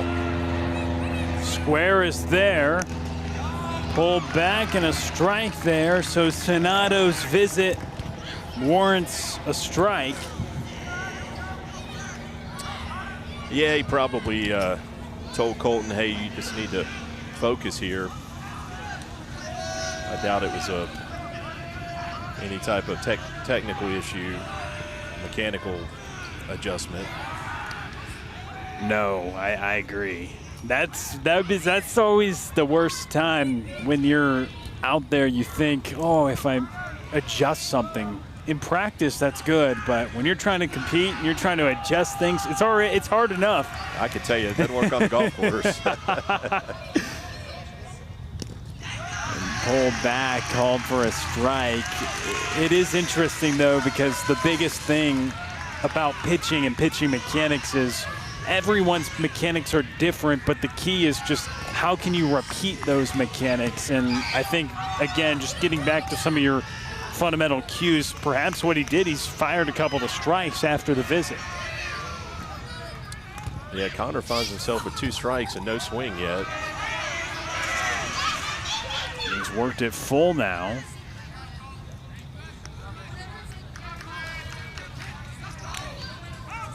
But, I mean, sometimes when a coach goes to the mound as well, there's a lot of things that can happen. Strategy, you're getting yelled at, or they're telling you to do something, but it's a good reset, if anything else, to just try to get locked back in with the focus you need to go hit the mitt. Big payoff pitch awaits. And we'll do another one that's grounded to the right side. Yeah, that may have left a mark on Coach Washburn. He tried to make the play there and got a hand on it. Always have to stay alert when you're patrolling the base paths as a coach. Another payoff pitch awaiting here to the 9-hitter in the order, Connor Ray. Riles, he's set, he kicks, he deals, and it's a ground ball, right side, diving stop at second, but it's not in time. Ferris made the play to keep it on the infield, but Connor Ray legs it out. Runners on first and second, and nobody out. Grapevine in business. I'm going to call that an infield hit. That second baseman had to make a diving stop on it, and Connor gets down the line really well. But just a good at-bat either way. That was an 8-pitch at-bat. Really made him work, throw a lot of pitches, and then hits that ball right on the nose. An 8-pitch at-bat, and the first 6 pitches he didn't swing. Right. And he ends up getting what will go down as an infield single. Runners on first and second. Back to the top of the order. Luke Esquivel at the plate. He has scored the only run today for Grapevine.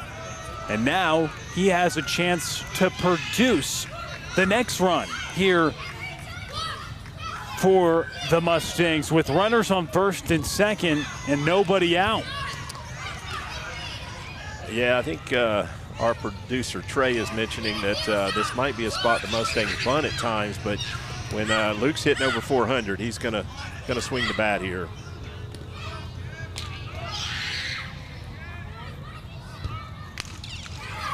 Another foul ball. Well over the Tradio tower. Well over. Nowhere close. I think we have made our appearance on the Tradio screen a few times tonight. We're out here at third base. If you're coming to the game, we'll be at the same spot tomorrow as well. So come say hi as we continue this action. Big spot here, though. Top of the order up. Luke Esquivel at the plate. And he takes for a ball. Yeah, we got some great camera angles tonight. We've got Tim down the right field line over there getting shots of the right-handed hitters, and they've got Gavin over here getting shots of our lefties, as well as an outfield camera that we're using tonight. So a lot of different angles, as well as the home plate camera. Well, our sponsor tonight of the cameras is Action Logistics. So thank you for letting us broadcast this game. I know there's a lot of relatives and friends out of town that appreciate that, and probably some former Mustangs out there watching us tonight. Certainly one we talked to earlier. If you missed that, fantastic interview. 3-1 count. We'll get to that in a moment because this is a big spot. Riles coming set. A very friendly count here to Luke Esquivel with the runners on first and second. He kicks and deals, and that ball is well struck into the outfield. Esquivel put a rope on it. It rolls to the base of the wall. One run comes across to score, and Thomas Powers. Here comes Ray. It's a triple for Esquivel, and the Mustangs take a 3-1 lead in the top of the fourth. Luke rifled that ball to right field, but the first baseman actually got a glove on it, and it still pretty much one hop the fence. It was an absolute rifle. Took a funny hop out there, too, away from the right fielder. Helped Luke get to third base. And that man right there, unbelievable swing. He puts a piece on it. Man, the freshman, he's produced all the runs tonight, scored one and driven in two, and now stands at third. Well, he's produced two and scored one. He's been a part of accounting for all three tonight. As Grapevine now is ahead by two, with a chance to add on runner at third and nobody gone. Yeah, we're going to get another mound visit. There is activity in their bullpen, and let's see if they're going to make a pitching change. It looks like they are. So Colton Riles, who is normally a starter, only lasts an inning and no outs here. So he goes 1 inning, but is going to be responsible for at least 2 runs and possibly a third if we can push that run across from third base. See if we can get a number here for the relief pitcher. It's Parker Evans coming into the game. See another senior coming out there. He's made 6 appearances on the season. He's 2-0 with a, with a 1.0 ERA. So in limited work has some good numbers. And so he'll get loose, but if we go back, Jeff, to the start of this inning, third pitcher now for Brewer. They start with Nick Johnson, which to us was a surprise. We'll be honest, we haven't followed Brewer's season all year, but based off their stats and what we've seen, didn't expect that, didn't have any stats, so how could we? And then on the other side, it turns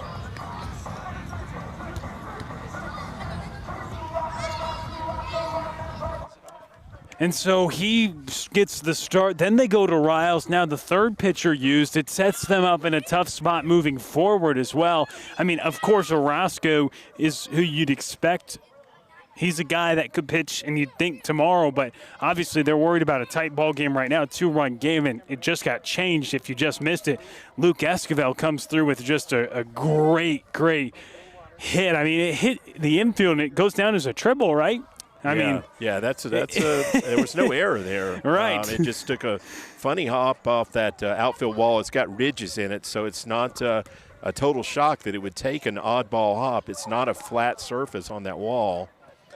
But, my thinking is they're going to get Riles out of the game quick, and it wouldn't surprise me if we see him again in the series just based on how much usage he's had during the season. But Mustangs have found something here in the top of the fourth inning. All started with a walk. And then Connor had that good 8-pitch at bat, which I'm going to call an infield single. No one's arguing, I don't think. Yeah. And then a triple, right? Yeah, that triple by Luke is a 2-run triple that with nobody out, we should plate another run at minimum here. They're going to play the infield in and try and cut down that run at the plate if possible. Goldstein at the plate, new arm in the game. Zach's at 301 on the season. That was one thing we weren't sure about. He's just eclipsed that 300 mark. Parker Evans, the new pitcher. Luke Esquivel at third. You certainly think another could come across with a runner at third, 90 feet away, and nobody out. And that's high. Jarrett Boswell, he waits on deck, a 3-0 count. And that's the downside of making a lot of pitching changes. If you make enough changes, especially at the high school level, chances are you're going to find a guy that's going to have trouble throwing strikes. In the major leagues, you might be able to use an opener and bring in another guy for a couple innings, and you might use 5 pitchers to get you 9 innings. But those guys have a different command of their pitches. At the high school level, it's hard to find five guys that are going to throw strikes in a 7-inning game. And that is a strike, so a 3-2 count. So Goldstein there. Yeah, I mentioned earlier the infield is up on the grass, going to try and cut down that run, but the outfield is deep, so anything to the outfield that's should score the run. Anything in the air. And that's strike 3. Goldstein went for it upstairs, and he's retired for the first out. Yeah, they came all the way back from a 3-0 count to get Zach, and just fooled right there with 2 strikes. Not his best cut for sure. Just kind of caught in the middle. It seemed like last-second decision to swing, and well, it ended up being too late on that occasion. Parker Evans, who entered with a 1-0 count, comes back to strike out Goldstein and now faces Jarrett Boswell. Yeah, let's see if Jarrett can pick up Zach here. He flied out to the left fielder earlier in the game. That was a big third out made by that left fielder. Bases are loaded at the time. Back in the 2nd inning. Making a great grab. That was an off-speed pitch right there up around the letters, and I'm sure if Jarrett had to do all over again, he'd take a cut at that one. A ball and a strike.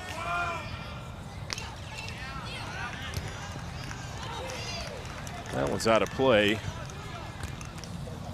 So Parker Evans, he's tasked with coming into the game after a massive momentum swing with Grapevine taking a 3-1 lead after the Luke Esquivel triple that scored 2 earlier this inning. Boswell trying to battle with a 1-2 count. He grounds it to the right side, but with the infield pinched, it's an easy play made at first. For the second out, Tanner Pierce is there, and there's 2 gone. Yeah, if he hit fairly hard, but just right at that first baseman, and no chance to score that run from third. So we're going to ask Lolly to get a big 2-out hit right here. Runner on third, nobody out. If they don't score, that's something where you think, man, those are some of those situations where you really want to produce. However, not out of it yet, because this is one of the toughest guys to get out on the squad with Lolly at the plate. Yeah, I think we saw earlier Lolly's right around that 470 mark on the season, and would expect him to have some good cuts. If he gets something to hit. They've been careful with him today. Lolly walked his first time up, flew out to right in his second AB. And the first 2 nowhere near the zone for Lolly, who I think it was even hot. I thought maybe perhaps it was closer to 500. Or it may have been 496. 490 something. Trey Bell. Hey, Trey Bell's there for us. Yeah. 496. It's not often that Trey gets a chance to correct me. Oh, man. That's a hit. And that batting average will climb. And one Esquivel drives in another. It's a 4-1 lead for Grapevine. Yeah, big 2-out hit right there by Lolly. It would have been a shame not to push that run across from third with nobody out. So Lolly saves the inning. I hate to say a 3-run inning you saved, but it was definitely a run that needed to be pushed across. And now somebody who has 2 hits tonight in as many trips to the plate, Gianni Corral, 2 really hard hit balls to the left side. So with 2 outs, certainly work not done if you're Parker Evans on the mound. Yeah, definitely like the way Gianni's swinging it tonight, and he's surely got enough to get it out of here to left if he gets one up. Takes the first for a strike. With 2 outs right here, to runner at first base, this is a spot where you might take a little bigger swing than normal, trying to really drive something in the gaps, if not over the wall. See if that big swing will be on display. Not good enough to take a hack. It's above the zone, a 1-1 count here to Gianni Corral, the catcher. 2 for 2 today, and well, not too shabby as well, just shy of the 400 mark for the junior. Yeah, I know he hit a home run earlier this season at Azle. I wasn't there, but Trey tells me it was a laser shot down that left field line. 1-1 the count. Taken as well, and a laser shot down the left field line would certainly do it here with 305 just to left, 300 in the corner to right. So very short porches out in the corners here at this ballpark here at Richland. And an interesting fence configuration. They dropped the fence down so that you can see the scoreboard. Instead of elevating the scoreboard more, they have a cutout, about a 2-foot cutout, which could make a difference on a ball hit over there. I'm sure it's made plenty of difference over the years here at this ballpark. The artificial surface, the site for this opening round of the playoffs. And that's a glance at it right there. Yeah, you see. Just cut part of the wall out. Yeah, let's not elevate the scoreboard. Let's just cut the wall shorter. Get out of here. I believe it will. And as we continue to look at the dimensions of this facility here at Richland, not the same thing in right, but there is still in right field, the wall does go lower, or at least that's what it looks like from our vantage point here. The wall goes low, and it's fairly low out in right. Well, that gives the bullpen guys a shot of the game, and there's a wall behind it that our second baseman get through. That's a ground ball. Ends the inning. Corral retired for the first time tonight. And the play made over at short. So Parker Evans comes into the game, but the inning defined by Luke Esquivel. He triples home 2 and comes across to score himself.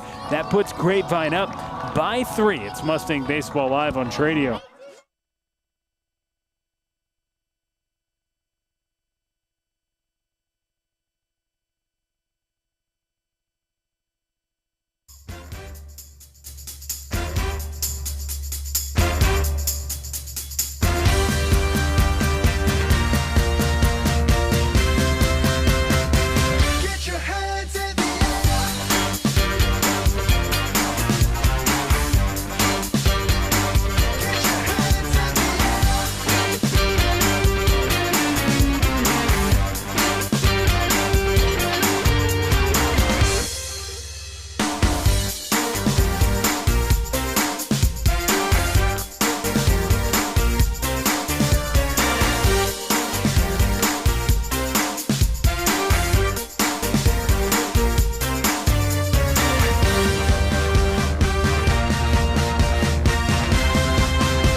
Continuing on here, Mustang Baseball Live on Tradio. Grapevine, they extend the lead, or they take the lead. It was tied until last half.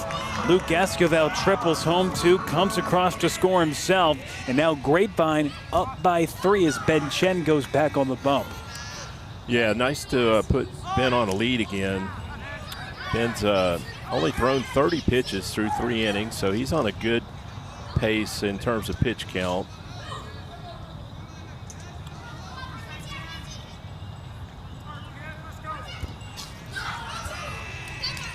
Only allowed 1 hit, and he's had that 1 hit by pitch.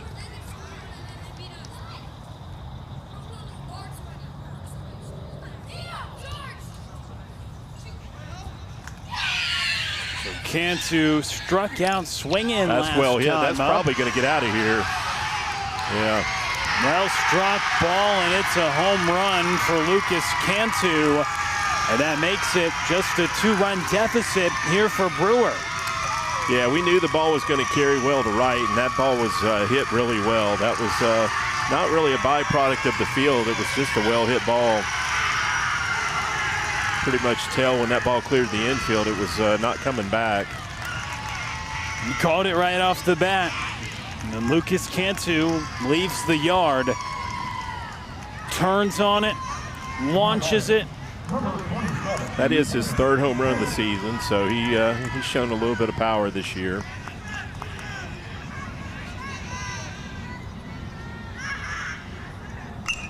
Tanner Pierce, dribbler back to Ben Chen. Believe that's going to be a foul ball, though. They're going to call that one back.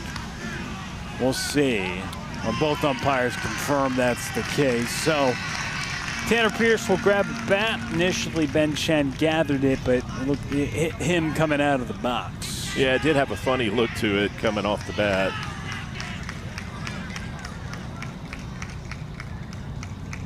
The 4-2 ball game. Just a moment ago, Lucas Cantu with a home run to right.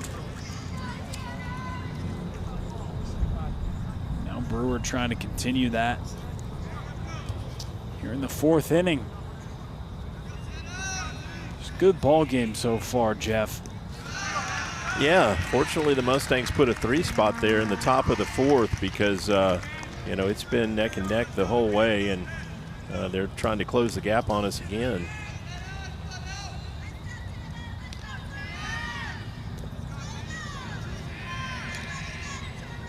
Chen kicks, deals, and it's low and outside. Unable to land the slider there to Tanner Pierce, who was the first of 3 consecutive hitters to fly out to center in the 2nd inning. Yeah, that was the Zach Goldstein show defensively. Chen rears back for a strike. He fires the fastball to even the count.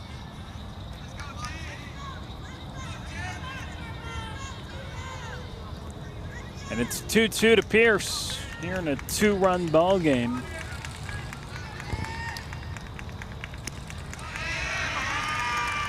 Count full. I mean, playoff atmosphere as well. You can see as the game is tight. Maybe we'll see that on our screen. The crowd living and dying with every pitch more and more as we get later in this ball game. Here's a big pitch on the payoff. It's grounded to right. Park on to first in time for the first out. But Jeff, the atmosphere here tonight, certainly the temperature's rising in the crowd. Yeah, there's definitely a packed bleachers over there on the Bears side, and you can hear the Mustang fans have their shakers out tonight. So maybe not the crowds we see sometimes later in the playoffs, but still a good opening round crowd. That's hit towards center. Sergio Aguirre putting together a quality game. Made a run-saving catch to end the 2nd with the bases loaded out and left. And singles here to get aboard here in the 4th. Yeah, another good swing right there by a Bears hitter. He was right on time and just drove that ball right up the middle.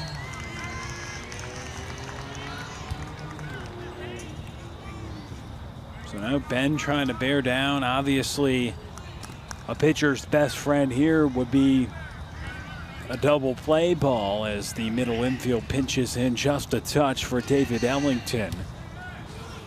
0 for 1 today. Flew out to center his first time up.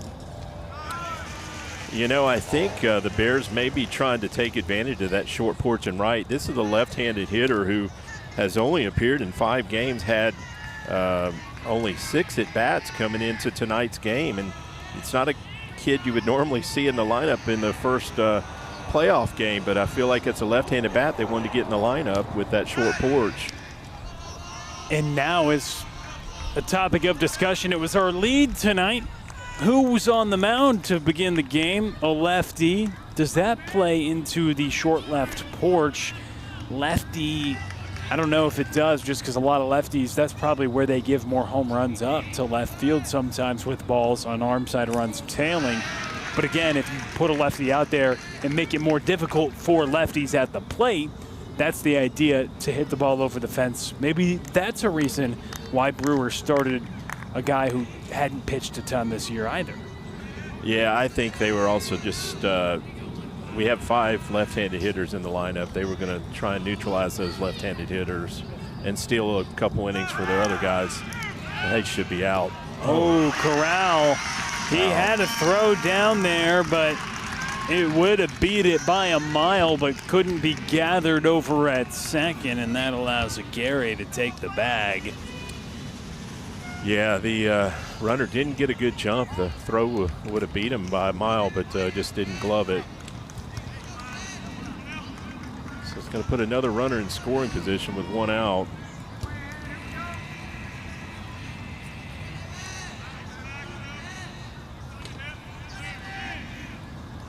Two strikes, though. And the 1-2. Chen kicks and deals. Misfires up. And so it's an even 2-ball, 2-strike count with 1 out and 1 on.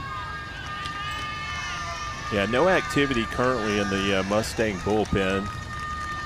Ben's pitch count is still pretty modest. Fouled away. This is a big AB. David Ellington. Crowd again playing a role, getting engaged for the Bears.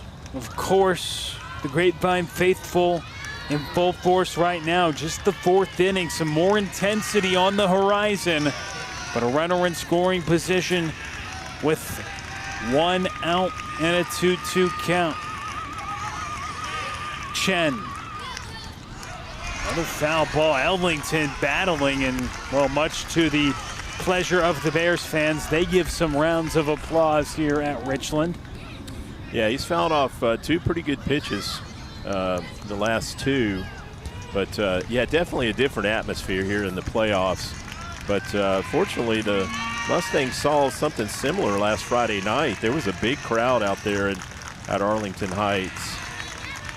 And a couple intense one-run wins as well. So they've played in these intense close games before. And Ellington, 3 consecutive foul balls. He's fighting them off. This is turning into just a great at-bat. It has been a war between David Ellington and Ben Chen. They are battling out there. Really got to come off speed. He's seen 3 fastballs, I believe, and fouled him off. Just got to show him a different speed. And the AB continues. Ben Chen misfires. Yeah, he definitely tried to change speed there, but missed inside.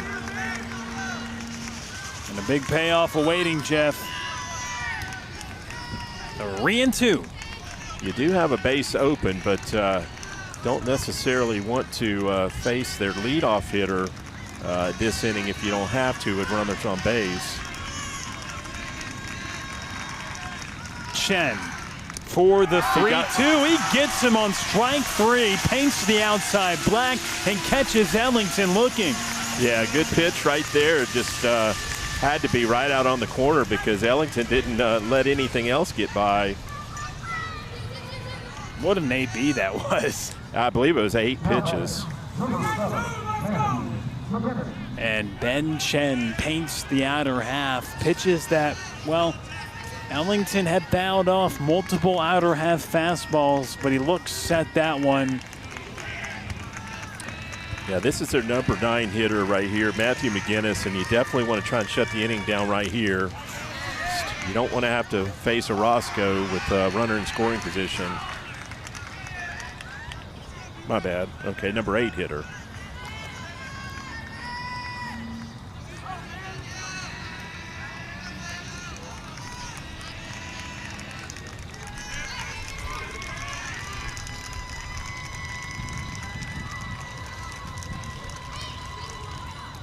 And that's a HBP.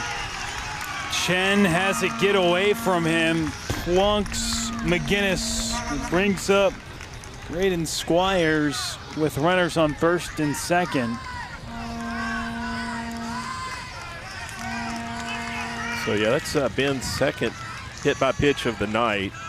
We've got another pinch runner, Alex Chavez. He came in earlier, did that again. And so just another courtesy, as we saw earlier. Matthew McGinnis, he's been hit both times. He's been hit in both of his at-bats tonight. So Ben Chen has plunked Matthew McGinnis twice. On that occasion, it puts runners on first and second. But the 2 balls, as you just mentioned, that got away, same guy as the one taking the hit by pitch. And he is the catcher, so you get a courtesy runner without using an extra guy. It's just like we have Connor McDermott running for Gianni. They get that courtesy runner every time their catcher's on base.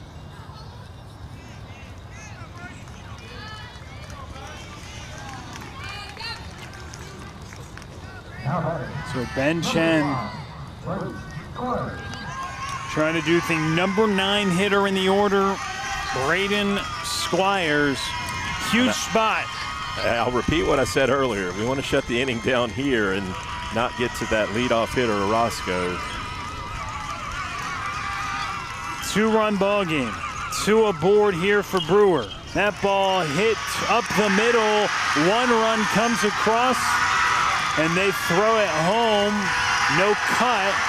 First and second, it's a one-run ball game. It's Braden Squires out of the 9-hole who comes through, and now Brewer's best hitter coming up to the plate.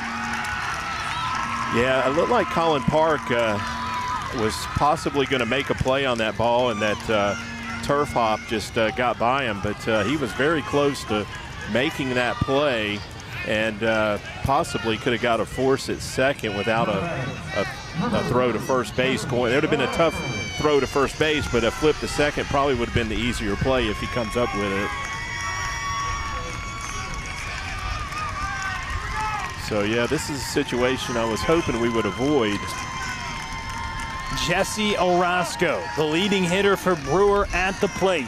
Runners on first and second, tying run in scoring position for a man hitting well north of 400. That's 0 for 2 tonight, and trying to come through for his team down by 1. Yeah, he's got 39 hits on the season, so he hasn't had too many 0-fers this season. And that ball for a moment scooted away from corral. The runners stay put. Yeah, but a 2-0 count here on Orozco. So he's going to look for something to hit. And that's the tough part. Number one hitter up on the team, leadoff hitter, but also just top hitter. And you don't have a base open. I mean, if you do walk, the bases are juiced. I guess that's better than letting something in the gap. And now it's a 3-0 count. So in a 3-0 spot, I would actually consider putting him on. We'll see what the Mustangs do here, but I don't mind putting him on right here. Especially with 2 outs. And that's a strike. I mean, again, the second best hitter on the team, Kyler Ferris, he's waiting on deck. So not like it gets easier, but it's all relative when you're talking about far and away. Statistically, Jesse Orozco's been the best player for this team this year at the plate. And he's hitting with a 3-1 count right now in a 1-run game. And he takes for ball 4, so the base is loaded. Brewer, well, they've come out from Fort Worth in full force, and this biggest spot of the game right now, bases loaded, 1-run game. Yeah, very big spot in the game right here. That 3-1 pitch was a slider, so I think we had decided if we threw him a strike, it wasn't going to be something he was looking for. So Kyler Ferris at the plate. Fouls the first. Had a big cut right there. The fastball around the belt went straight back into the net. I feel like they've kind of timed up Ben's fastball, and he's had a little bit trouble locating his off-speed pitches.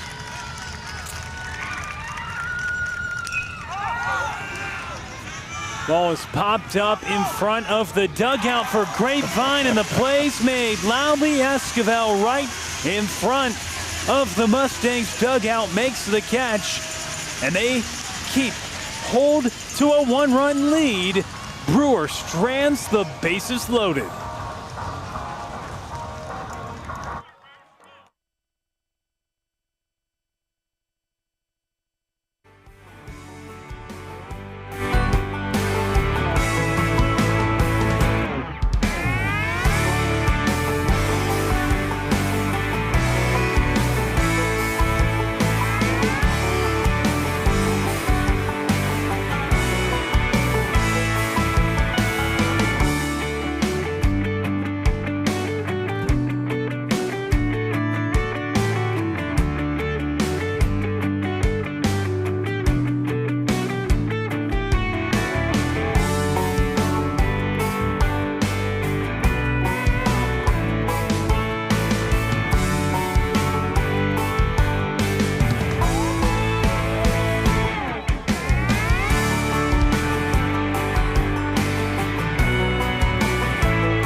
Richland between Grapevine.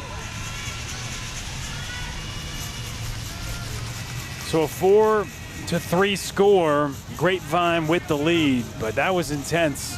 Yeah, big escape right there with 2 outs, and Mustangs benefited from a lot of foul territory here. That play was made by Lolly right in front of the dugout rail, and at Grapevine, that ball would have been in the dugout, and that hitter would have got another swing. So not necessarily the best hitter's ballpark in terms of foul territory, but I think the hitters will take the short porch as a fair trade-off. And a huge third out. Bases were loaded. Tying run was at third. Go-ahead run was in scoring position, and they get out of it. Hanging on to the lead, another ball toward foul territory. That drops. 1-2 the count. You're in a 4-3 ball game.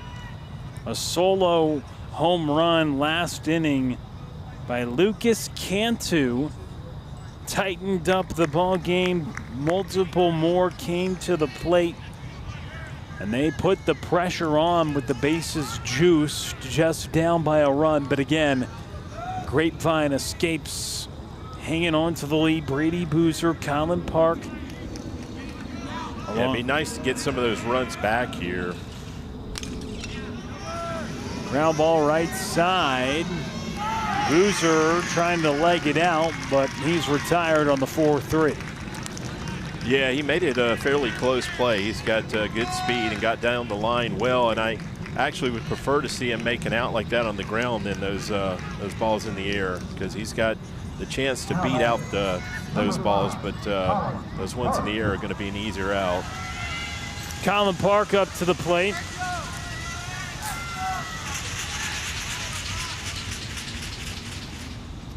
An interesting task for Parker Evans, the third pitcher used tonight.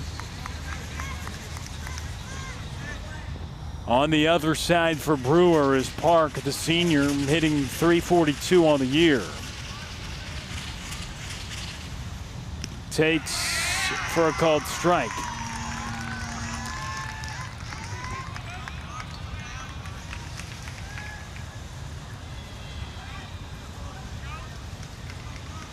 There's Parker Evans looking in.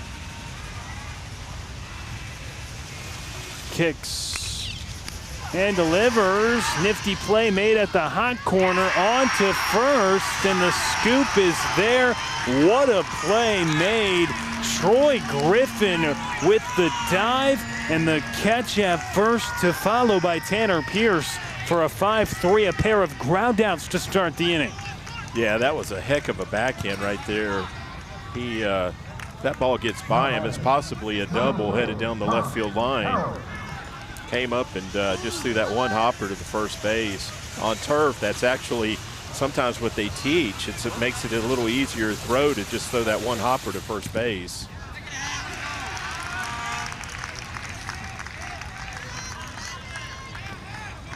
And so 2 outs. Here in a 4-3 game, Thomas Powers, .351 hitter. And the senior pops it. Gets called off in left. Aguirre there to make the play. Grapevine goes down in order. Yeah, quick inning there. Unfortunately, Mustangs have to get back out on the mound and try and hold that 4-3 lead. So you're watching Mustang Baseball live on Tradio. If you're going all in, better go down hard. Wild card.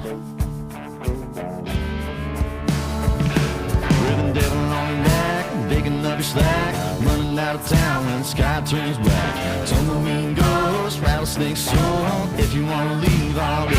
Going all in, going down strong.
tie ball game here in the postseason. Bottom of inning number 5. 4-3 Grapevine leads alongside the former South Alabama Jaguar Jeff Knipper. I'm Will Connerly.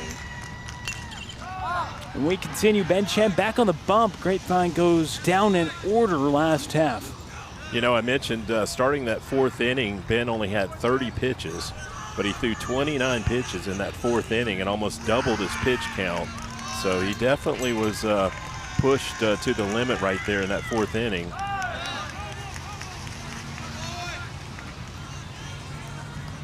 And so interesting situation.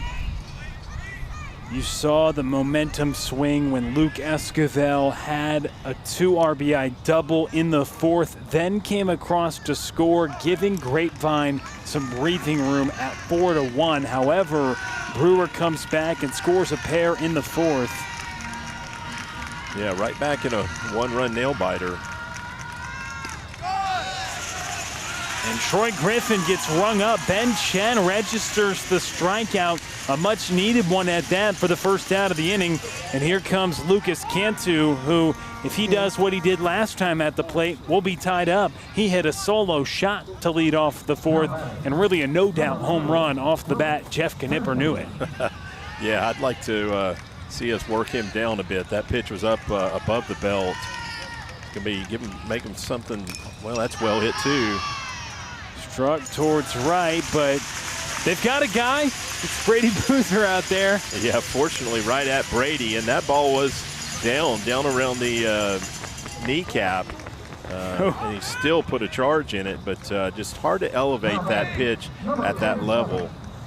He was hunting a first pitch fastball. He got it, went down for it, but Boozer was able to go back and make the grab, and now there's 2 gone for Tanner Pierce. Oh, good off speed to start. 0-1 the count.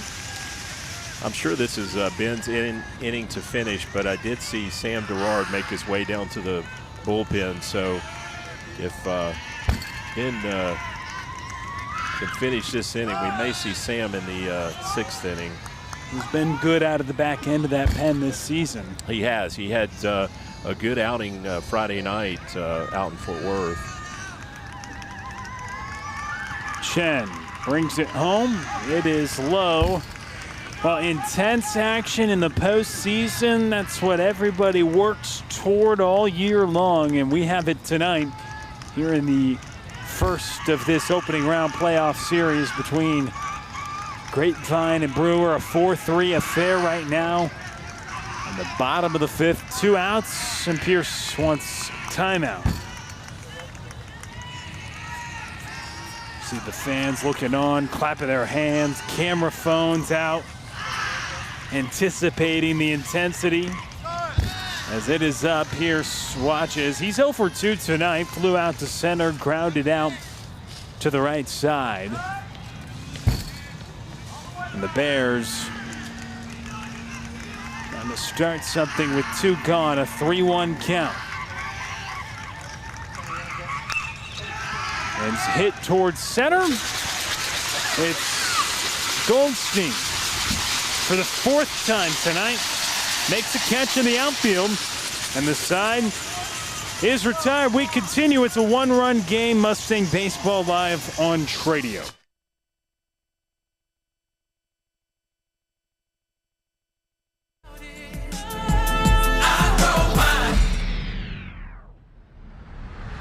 Lesson 1, pen and paper, take some notes. It's a vibe, let me show you how it goes.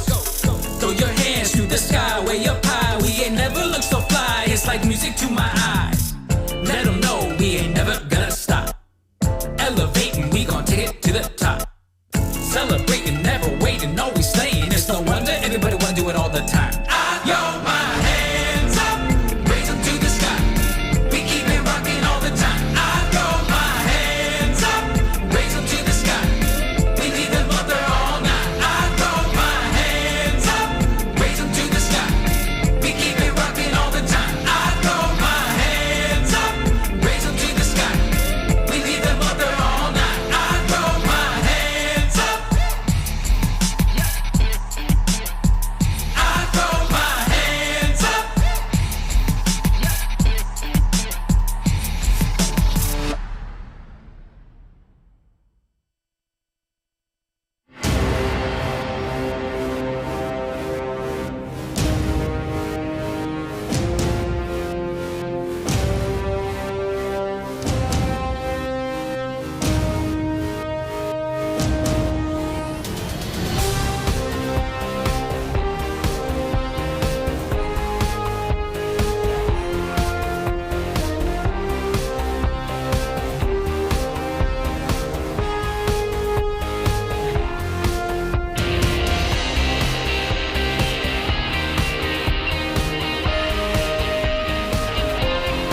fans here today.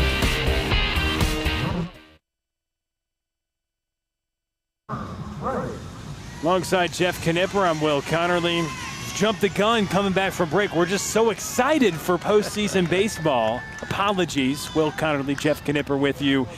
The top of the 6th, and Grapevine with a 1-run lead. And I think as much as we're excited, jumping the gun, or at least I'll say I am, I think the fans are watching here on Tradio, but also here. I mean, it's an intense, exciting atmosphere. 1-run game, and Connor Ray leads off this 6th inning. Yeah, this is Evans' 3rd inning of work on the mound, and he's really kept the Mustangs in check. Lolly had that 1 hit to score that run that was charged to Riles, but he's held the Mustangs to only 1 hit and hasn't walked anyone. So he's really kind of shut down our bats after a big 4th inning, which those runs were charged to Riles. And they were pretty quick with the hook on Riles, and they go to Evans, who, again, if you're looking at the depth of this pitching staff, wasn't the next guy you probably expected to throw, but he comes out there and he's done a great job. Yeah, did not have many innings of work on the season. The little he did have, he actually had a good number. He had a 1.0 ERA, but that was in only 6 appearances. Taken for a strike. So 9-1-2 scheduled to hit here in this 6th inning of work. Yeah, Connor did have a infield hit in his last at bat. I mentioned earlier, since the 1st of April, he's hitting over 400 and has hit with some authority in that period too.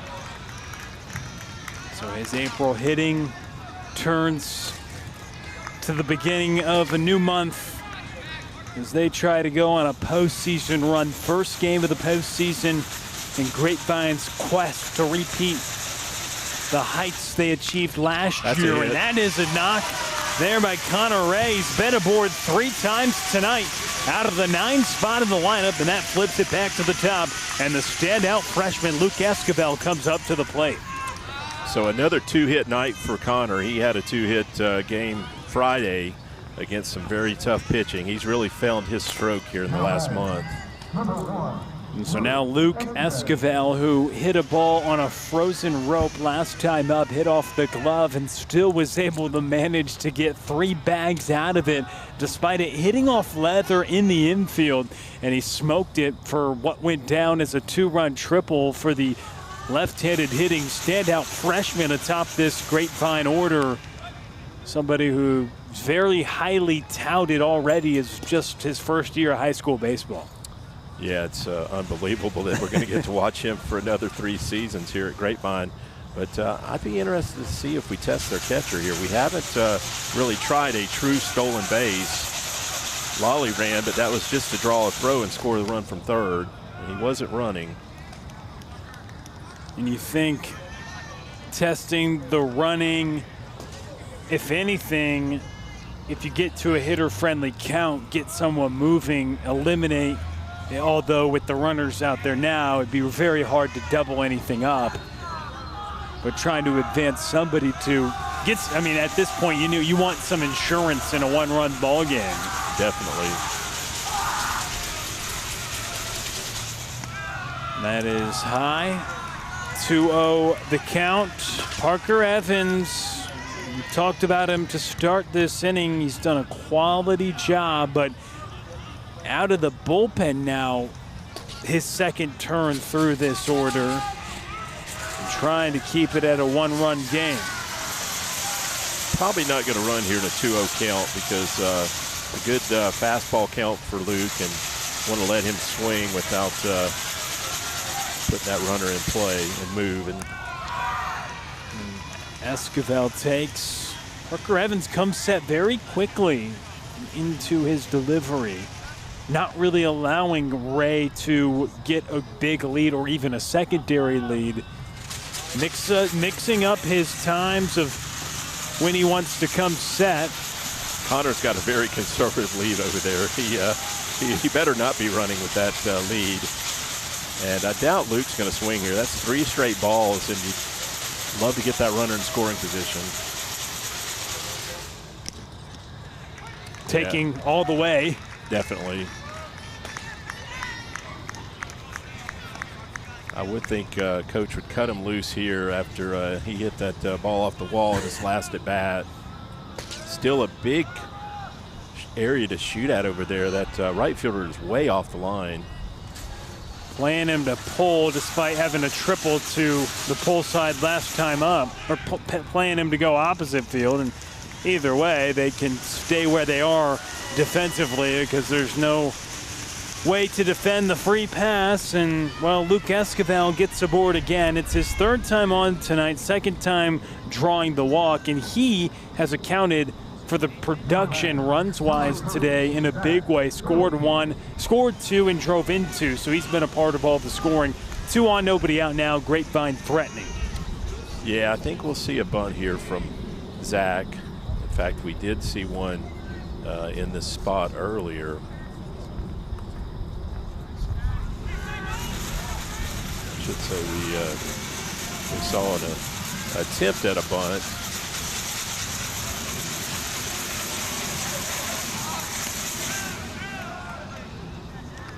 And we've mentioned this before. I mean, you go through a whole season and you look at Grapevine's record, and I know we talked about this before during district play. There were a lot of games where they were pretty comfortable in terms of their leads. A couple of nail biters here and there in battle backs, especially the 2 games to end the regular season against Arlington Heights. And you think, man, the 2 times they have fallen, it's just been by a run. But they've dominated their opposition. They're in for a nail biter here in the first round of the playoffs in the first game of this series against Brewer. Yeah, we're going to get another mound visit here from the Bears coach Sonato, I believe, Art Sonato.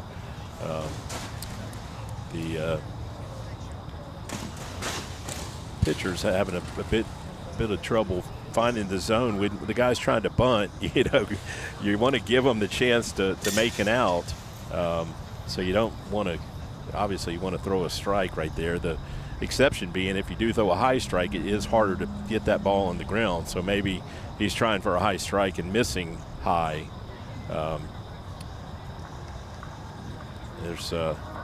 Yeah, he's going to stick with the pitcher. There's nobody. There's some guys in the bullpen, but they aren't throwing for the Bears. He's done a great job. Yeah. We have 2 hits now off of him, and this is his 3rd inning of work. So, yeah, he's definitely held Mustangs in check. They are expecting the bunt here up on the corners, and even though it is a 2-0 count, I would expect Zach to square again. So after the visit, Goldstein squaring indeed. He drops it down, but it's in foul territory. Griffin touches it over at third on the other side of the line, so it just goes down as a foul ball and a 2-1 count now. Goldstein perhaps with another opportunity to drop one down with first and second and nobody out. Yeah, tried to be a little too perfect with that bunt right there and just bunted it foul down that third base line. But with his speed, if he makes the third baseman field the ball, he's a very tough out. So even a sacrifice attempt can turn into a bunt base hit because he gets down the line well. Squares early again. Pulls back at the last moment to make it 3 balls and a strike. So wise decision to pull it back. And these types of situations in close ball games, executing bunts and dropping it down and getting those things right in these tight ball games get magnified. Well, you made a good point. Other than the doubleheader Friday out at Arlington Heights, the Mustangs haven't played many close games in the district season. We know they lost a 1-run game to Colleyville, but they've really been knocking the ball around the ballpark. That's a good bunt. Throw to first. They do get the out on a bang-bang play. Goldstein drops it down. It's a nice one. It requires a good defensive play, and it does do the job, puts runners on second and third. That was an interesting play because that second baseman, when he took the throw, it looked like he was coming in on the infield. I'm not even sure how he held the bag unless his timing was perfect.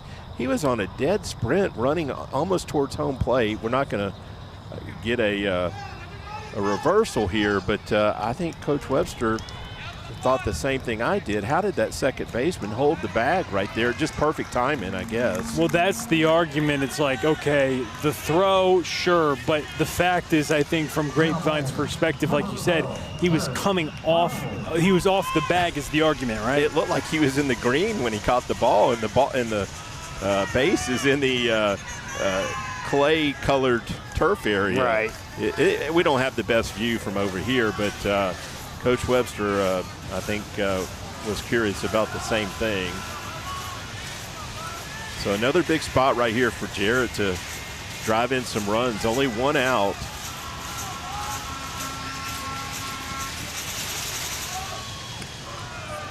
And all in all, it goes down as a good sacrifice bunt. Bases loaded, nobody out. Is certainly what they would have wanted, but second and third, one gone for your third place hitter in the order up. They'll still try to do damage with that.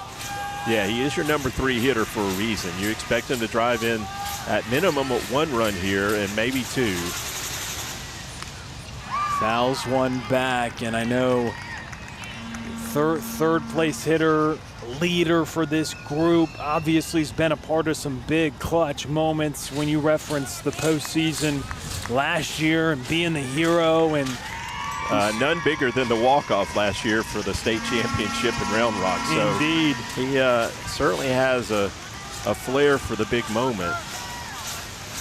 And a big one here. 1-run game. He takes slowing in. So Grapevine looking to add on to what is a slim 1-run lead right now. Bears infielders are all up on the green part of the turf, so they're going to try and cut that run in down at the plate. And Jarrett's last at bat, he did hit a ground ball to the first baseman, and they were able to freeze that runner at third. He steps out. Ideally, you'd like to see Jarrett lift something to the outfield.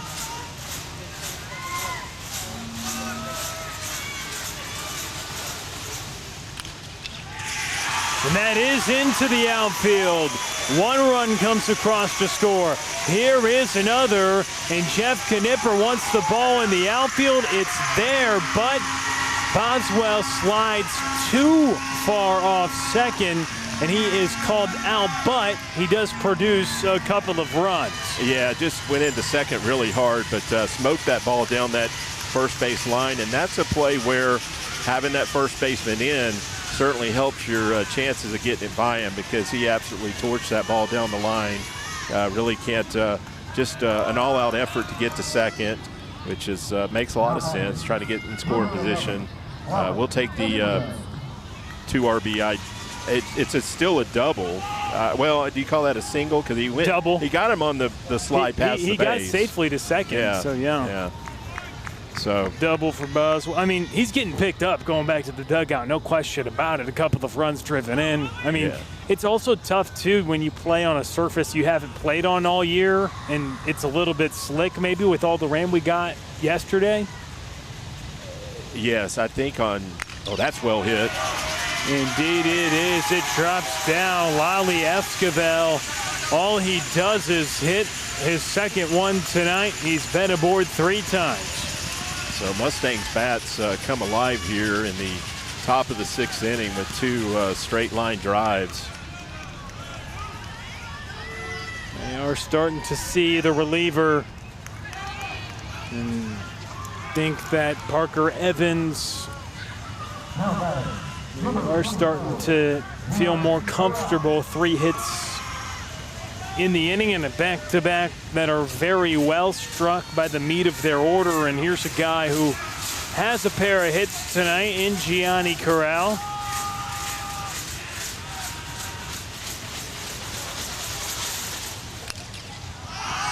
That's popped up. On the infield, play is made. Side is retired. Jesse Orozco makes the grab, but Jarrett Boswell makes the score. 6-3. A 2 RBI double out to right. And Grapevine adds on ahead by 3. As we move along, it's getting late.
Jarrett Boswell with a 2 RBI double, extending the lead to 6-3, bottom of inning number 6, and Grapevine ahead by 3.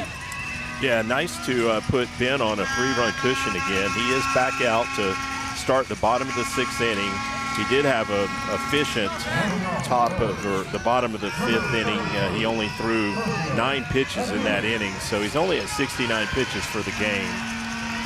Makes a lot of sense to stick with him right here.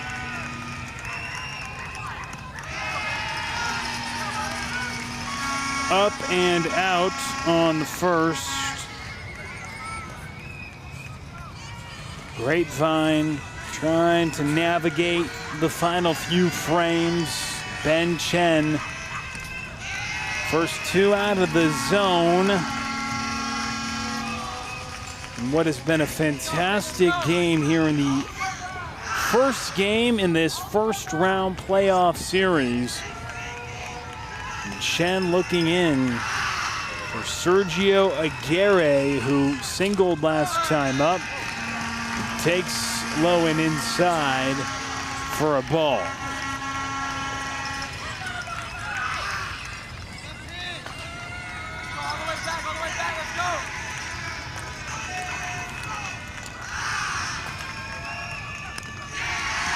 Ball 4. Yeah, you can hear the noise come out of that Bears dugout. They certainly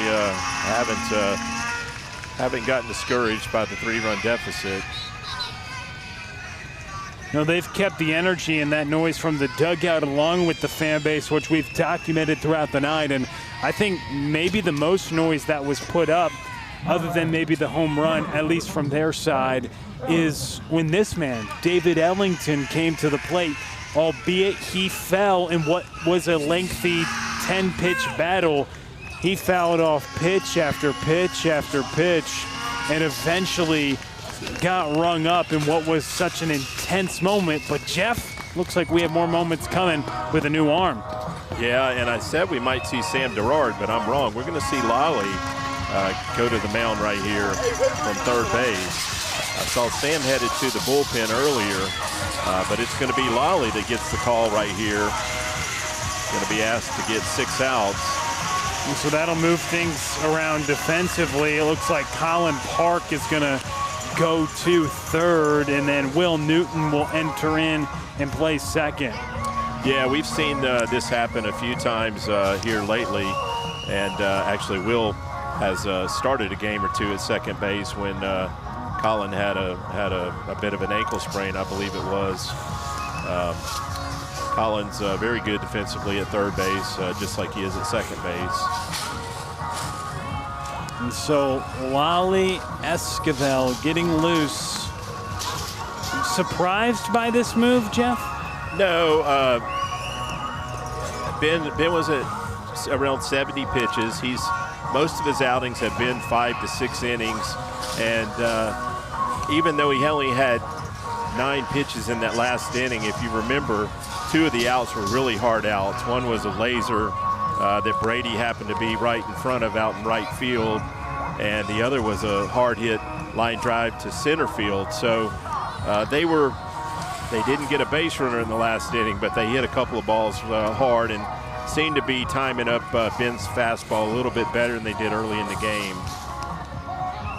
So Lolly brings a little different look, and he's got a good curveball. I think at times tonight Ben had trouble spotting his off-speed stuff, so Lolly might rely on that curveball a little bit more than usual just to show him a different speed. So Grapevine goes to the pen. It's Lolly Esquivel getting the call. He's been a big part, along with Luke Esquivel, the junior and freshman on this team, together playing with each other. Rears back and pumps a fastball, and Luke, who we'll probably see tomorrow. Yeah, I would certainly expect Luke to be the game 2 starter. And Ellington had another good cut right there, just like he had a couple of in his last at-bat off Ben Chin, where I believe it was a 9-pitch at-bat that ended in a strikeout, but he had a good at-bat even though he struck out.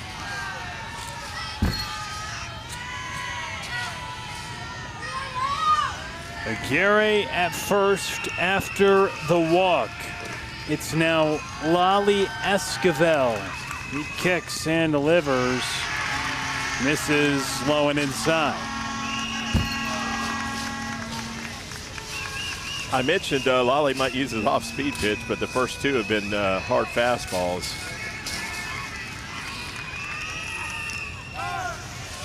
There's a cut.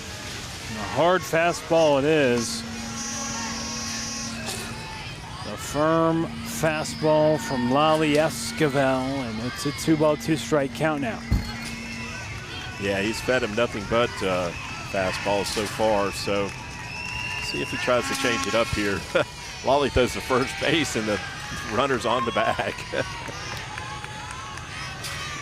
Keeping him close. If he really, can get any closer, really right?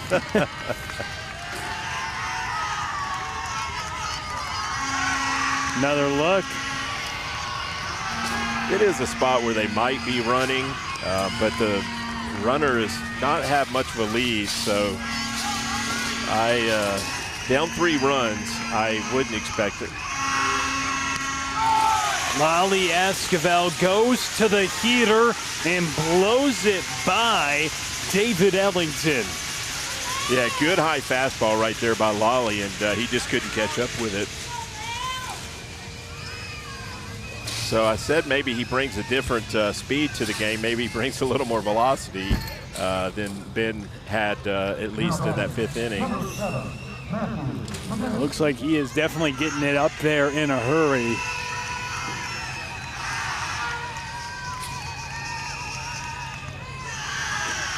Misses there, though. Changed the speed a bit. Yeah, stick with that fastball. Forget what I said about that curveball. I believe this is their number 8 hitter.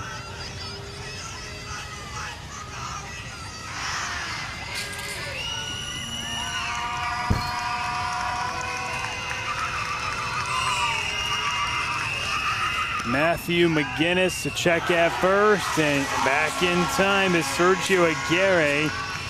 Matthew McGinnis, he indeed is their 8th hitter, and he's been hit both times he's been up to the plate. I just realized that, and that first pitch, I think he kind of kicked himself for not taking that one. It was a curveball that didn't have much on it. Definitely had a good cut right there at that fastball, and yeah, let's Hopefully, Lolly,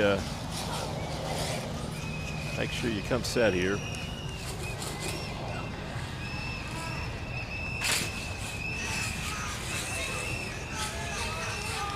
Lolly looks in. He comes set and checks at first. And the pickoff works out. Lolly Esquivel was keeping a close eye on him over at first. And Sergio Aguirre's off the base paths. He must have been running there because he was definitely leaning the wrong way. And that's one way to come in the ball game. The first guy you face, you strike out, you pick off the inherited runner, and now opportunity here against Matthew McGinnis to dispose of him so you could come into the game, record 3 outs, and just have 2 strikeouts to your name. He's 1 pitch away from doing that. Yeah, for a guy that's been hit twice tonight, he's definitely standing in there taking some healthy cuts. Those last 2 fastballs, he fouled straight back.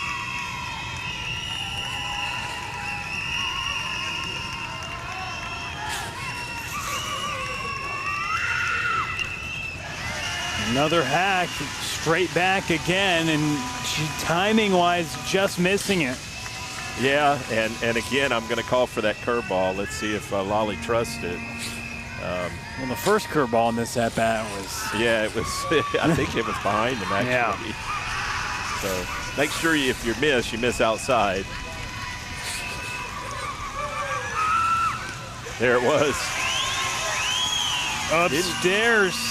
Yeah, didn't get the call. It must have been a little high.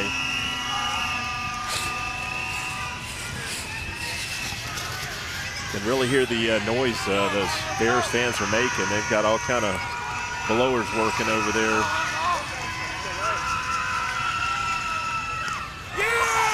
And that is taken for ball 4. Inning continues. And a walk is drawn there by Matthew McGinnis. So he's been on 3 times today. Yeah, I think Lolly was asking where that pitch was because I think he thought it was a strike.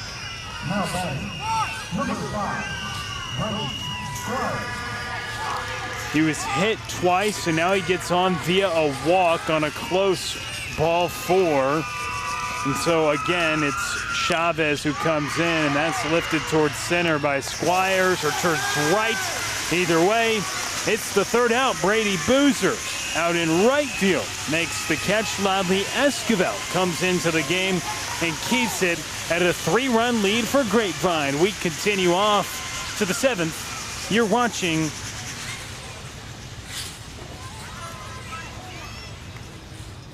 Mustang Baseball Live on Tradio.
Alongside Jeff Knipper, I'm Will Connerly. We're glad you're with us tonight. It is a 6-3 ball game, and Lolly Esquivel comes in, keeps it at that last half. It was Luke Esquivel who helped Grapevine take the lead after it was tied at 1. And then Jarrett Boswell, of course, last inning with the 2-run double. 6-3 score, though. We start the 7th inning. Yeah, nice job right there by Lolly to come in and shut down the start of a potential big inning. And this is Parker Evans back on the hill for the Bears. He's in his 4th inning of work. He's up to 50 pitches.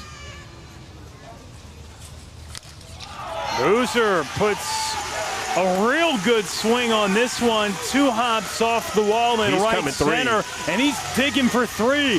Boozer slides into 3rd and stays on the bag. A leadoff triple for Brady Boozer in the 7th. He gets a cheer right there from Coach Webster.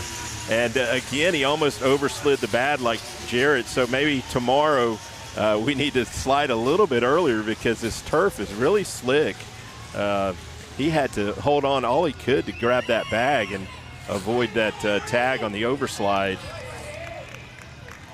Brady Boozer, that was a very, very, very well-struck ball. I mean, he hit that on a line, couple hops off the wall. Yeah, great leadoff triple right here to give the Mustangs another good scoring opportunity.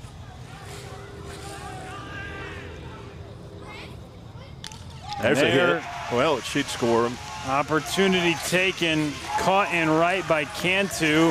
He throws it home, but not in time, deep enough to allow Brady Boozer to score on the sacrifice. And that extends the lead at 7-3. Yeah, always nice to get another run. You never know when you might need it. And good job right there by Colin Park. I thought that was going to be a hit, but it was a line drive right at the right fielder, but plenty deep enough to get Brady in with his speed.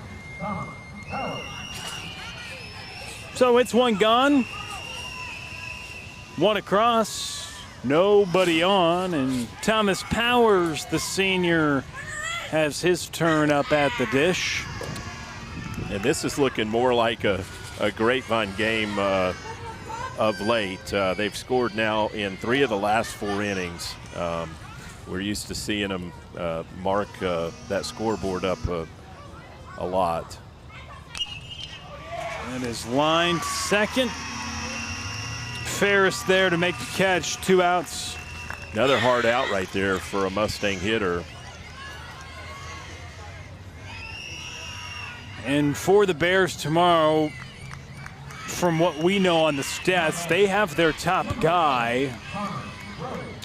Yeah, we would expect to see Jesse Orozco in assuming the Mustangs can hold on here in a potential elimination game.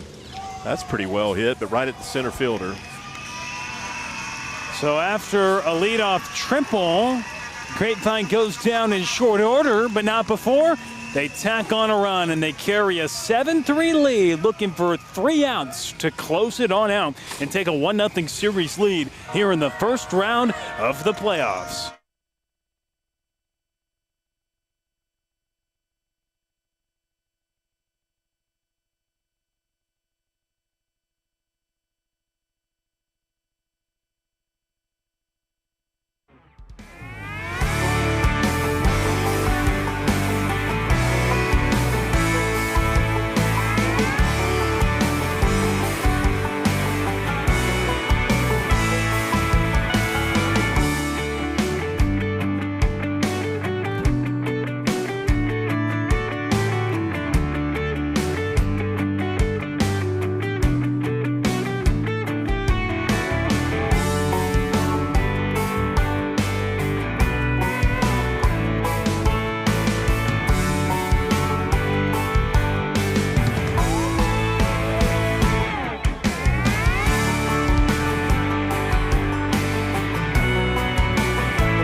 Well, we've arrived, bottom of the 7th.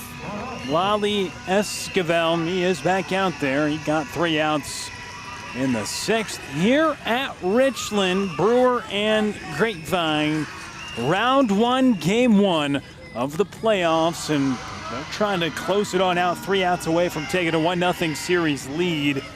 But it is the top of the order, Jesse Orozco, the leading hitter on the team for Brewer to start off this bottom of the 7th. And we have, I started to say we've kept him off the base. We did walk him once, but he doesn't have a hit tonight. Jesse's 0 for 2 on the night. And not many offers, as we discussed last time, for a guy hitting well above 400. He got the walk, and he got it in a situation where there were runners on first and second. He got walked to load up the bases, and then it was a pop-up in foul territory that eventually ended the inning, and there was a grab made by Lally, who's now on the bump as they've switched up some things defensively and moved Colin Park to third, as we discussed. Yeah, if the Mustangs can hang on and win here, that out, that third out, when the bases were loaded and in a 4-3 ball game, that would definitely be the biggest out of the game. And here, it's ball 4, so the leadoff man is aboard in the bottom of the 7th inning. Grapevine leading 7-3, but they put the leadoff man, Jesse Orozco, on with a walk, and Kyler Ferris now is up at the plate. He's 0 for 3 tonight. Second leading hitter on this team in terms of average. Does have an RBI as well on a ground ball. Yeah, he's hitting over 300 on the season and definitely can do some damage. He put up a scare in me with it. The first strike of his last at bat was right on a pitch and then fouled up that second pitch to get out of that third out in that inning. Missing outside the zone. Another free pass here, and it would get a little bit more tense. 7-3 lead, but you want to avoid back-to-back walks, and that is hitting off the leather there of Ray at third, and that does put the first 2 aboard here in the bottom of the 7th. So the noise and the noise makers on the side of Brewer, well, they're in full force right now. In the bottom of the 7th, the first 2 have reached, and you know the final 3 outs, the hardest to get. And now Lally Esquivel has to bear down. Yeah, they have the, we have a 4-run lead, fortunately.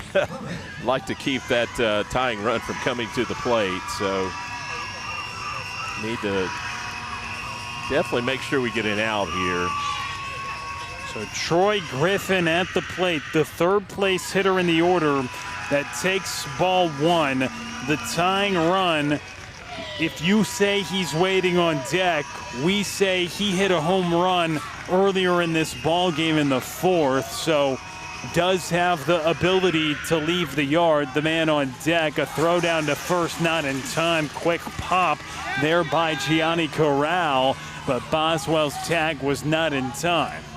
Yeah, you beat me to it. That on-deck hitter not only hit that ball, that home run, he also had a very hard out to Brady in right field on a ball that just didn't elevate.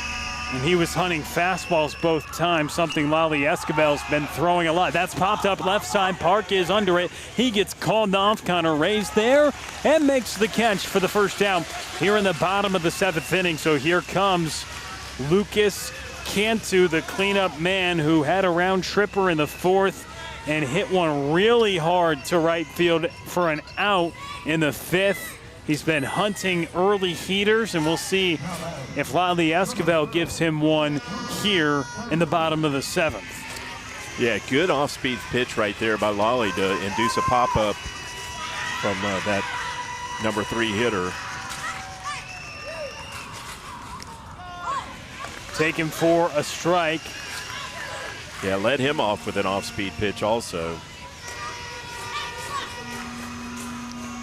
Lally looks in, Runners on first and second. Lucas Cantu at the plate. And he's out in front. Does not see the heater. Got his foot down in time, but was on his front foot as he fouled it back. Yeah, that was timed up for a fastball, and he got that off-speed pitch. So let's see what Lolly tries to do with him here in an 0-2 count. Way ahead. Lolly Esquivel looking back. He kicks and comes home. And spikes or pulls the fastball, and it's down for ball one.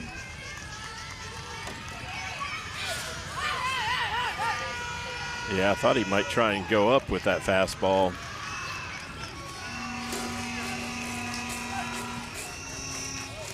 Well, he does go to the heater, loses his lid in the process, but he'll take the punch out, and there's two gone.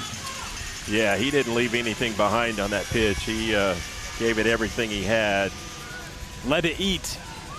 Big, what they call a leverage pitch. And so Tanner Pierce represents the final out for Brewer.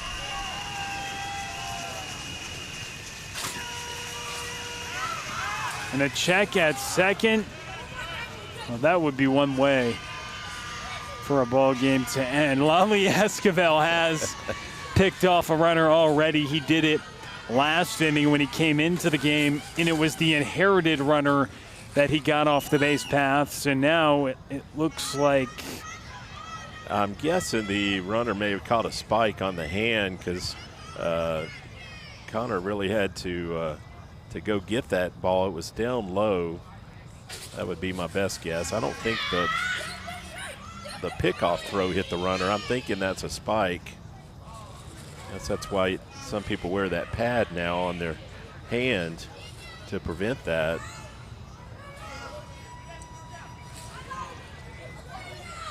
and that is who we fully expect to be the starting pitcher tomorrow for Brewer. Yeah, it looks like it's his left hand, so at least it's not his pitching hand. It's Jesse Orozco, their leadoff hitter, best hitter, and their go-to guy on the mound that did not get the start today. But he threw late in the regular season and give him an extra day for what is going to potentially be an elimination game, unless some magic with 2 outs is in the works for Brewer. Either way, it's going to be an elimination game for somebody. Right. But we'll see who that should be. Grapevine 1 out away from taking a 1-0 series lead. Foul out of play. Good fastball again by Lolly.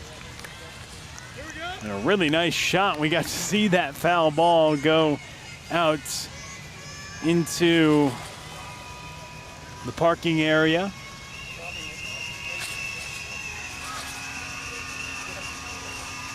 Look at the intensity as he digs in. Lolly Esquivel kicks, deals, fires a strike, and it's Brewer down to their final strike.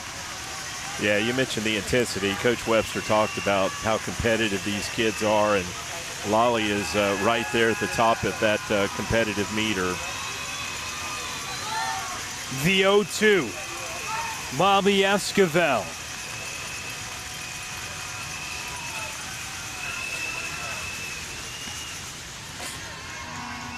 Wasted one upstairs on an 0-2.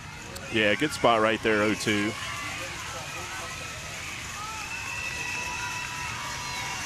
Great shot right there, Lolly.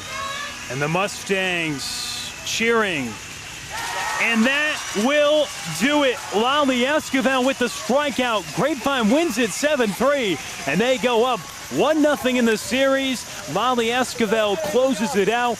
It was a wire-to-wire great game. Grapevine pulls away late, and they take a hard-fought Game 1 victory here in this series. Yeah, the game was much closer than the final score. You know, it was a one-run game much of the way, and Mustangs broke away right there with a 2-run 6th inning and then put up another in the 7th to win by 4. But great job by Lolly to come in there and get those final 6 outs. 3 of them were strikeouts. Of course, he came in with a base runner in the 6th inning and stranded that base runner. So a couple of guys had 2-hit games. Lolly had 2 hits. Gianni had 2 hits. Brady had a big triple to push another run across in the 7th. So Mustangs, the only thing they didn't do as well as what they normally do is play defense. They did have a couple of errors tonight, but the pitching was good enough, and the hitting came up big at when it was needed. So just a nice start to this series. What do you think, Will?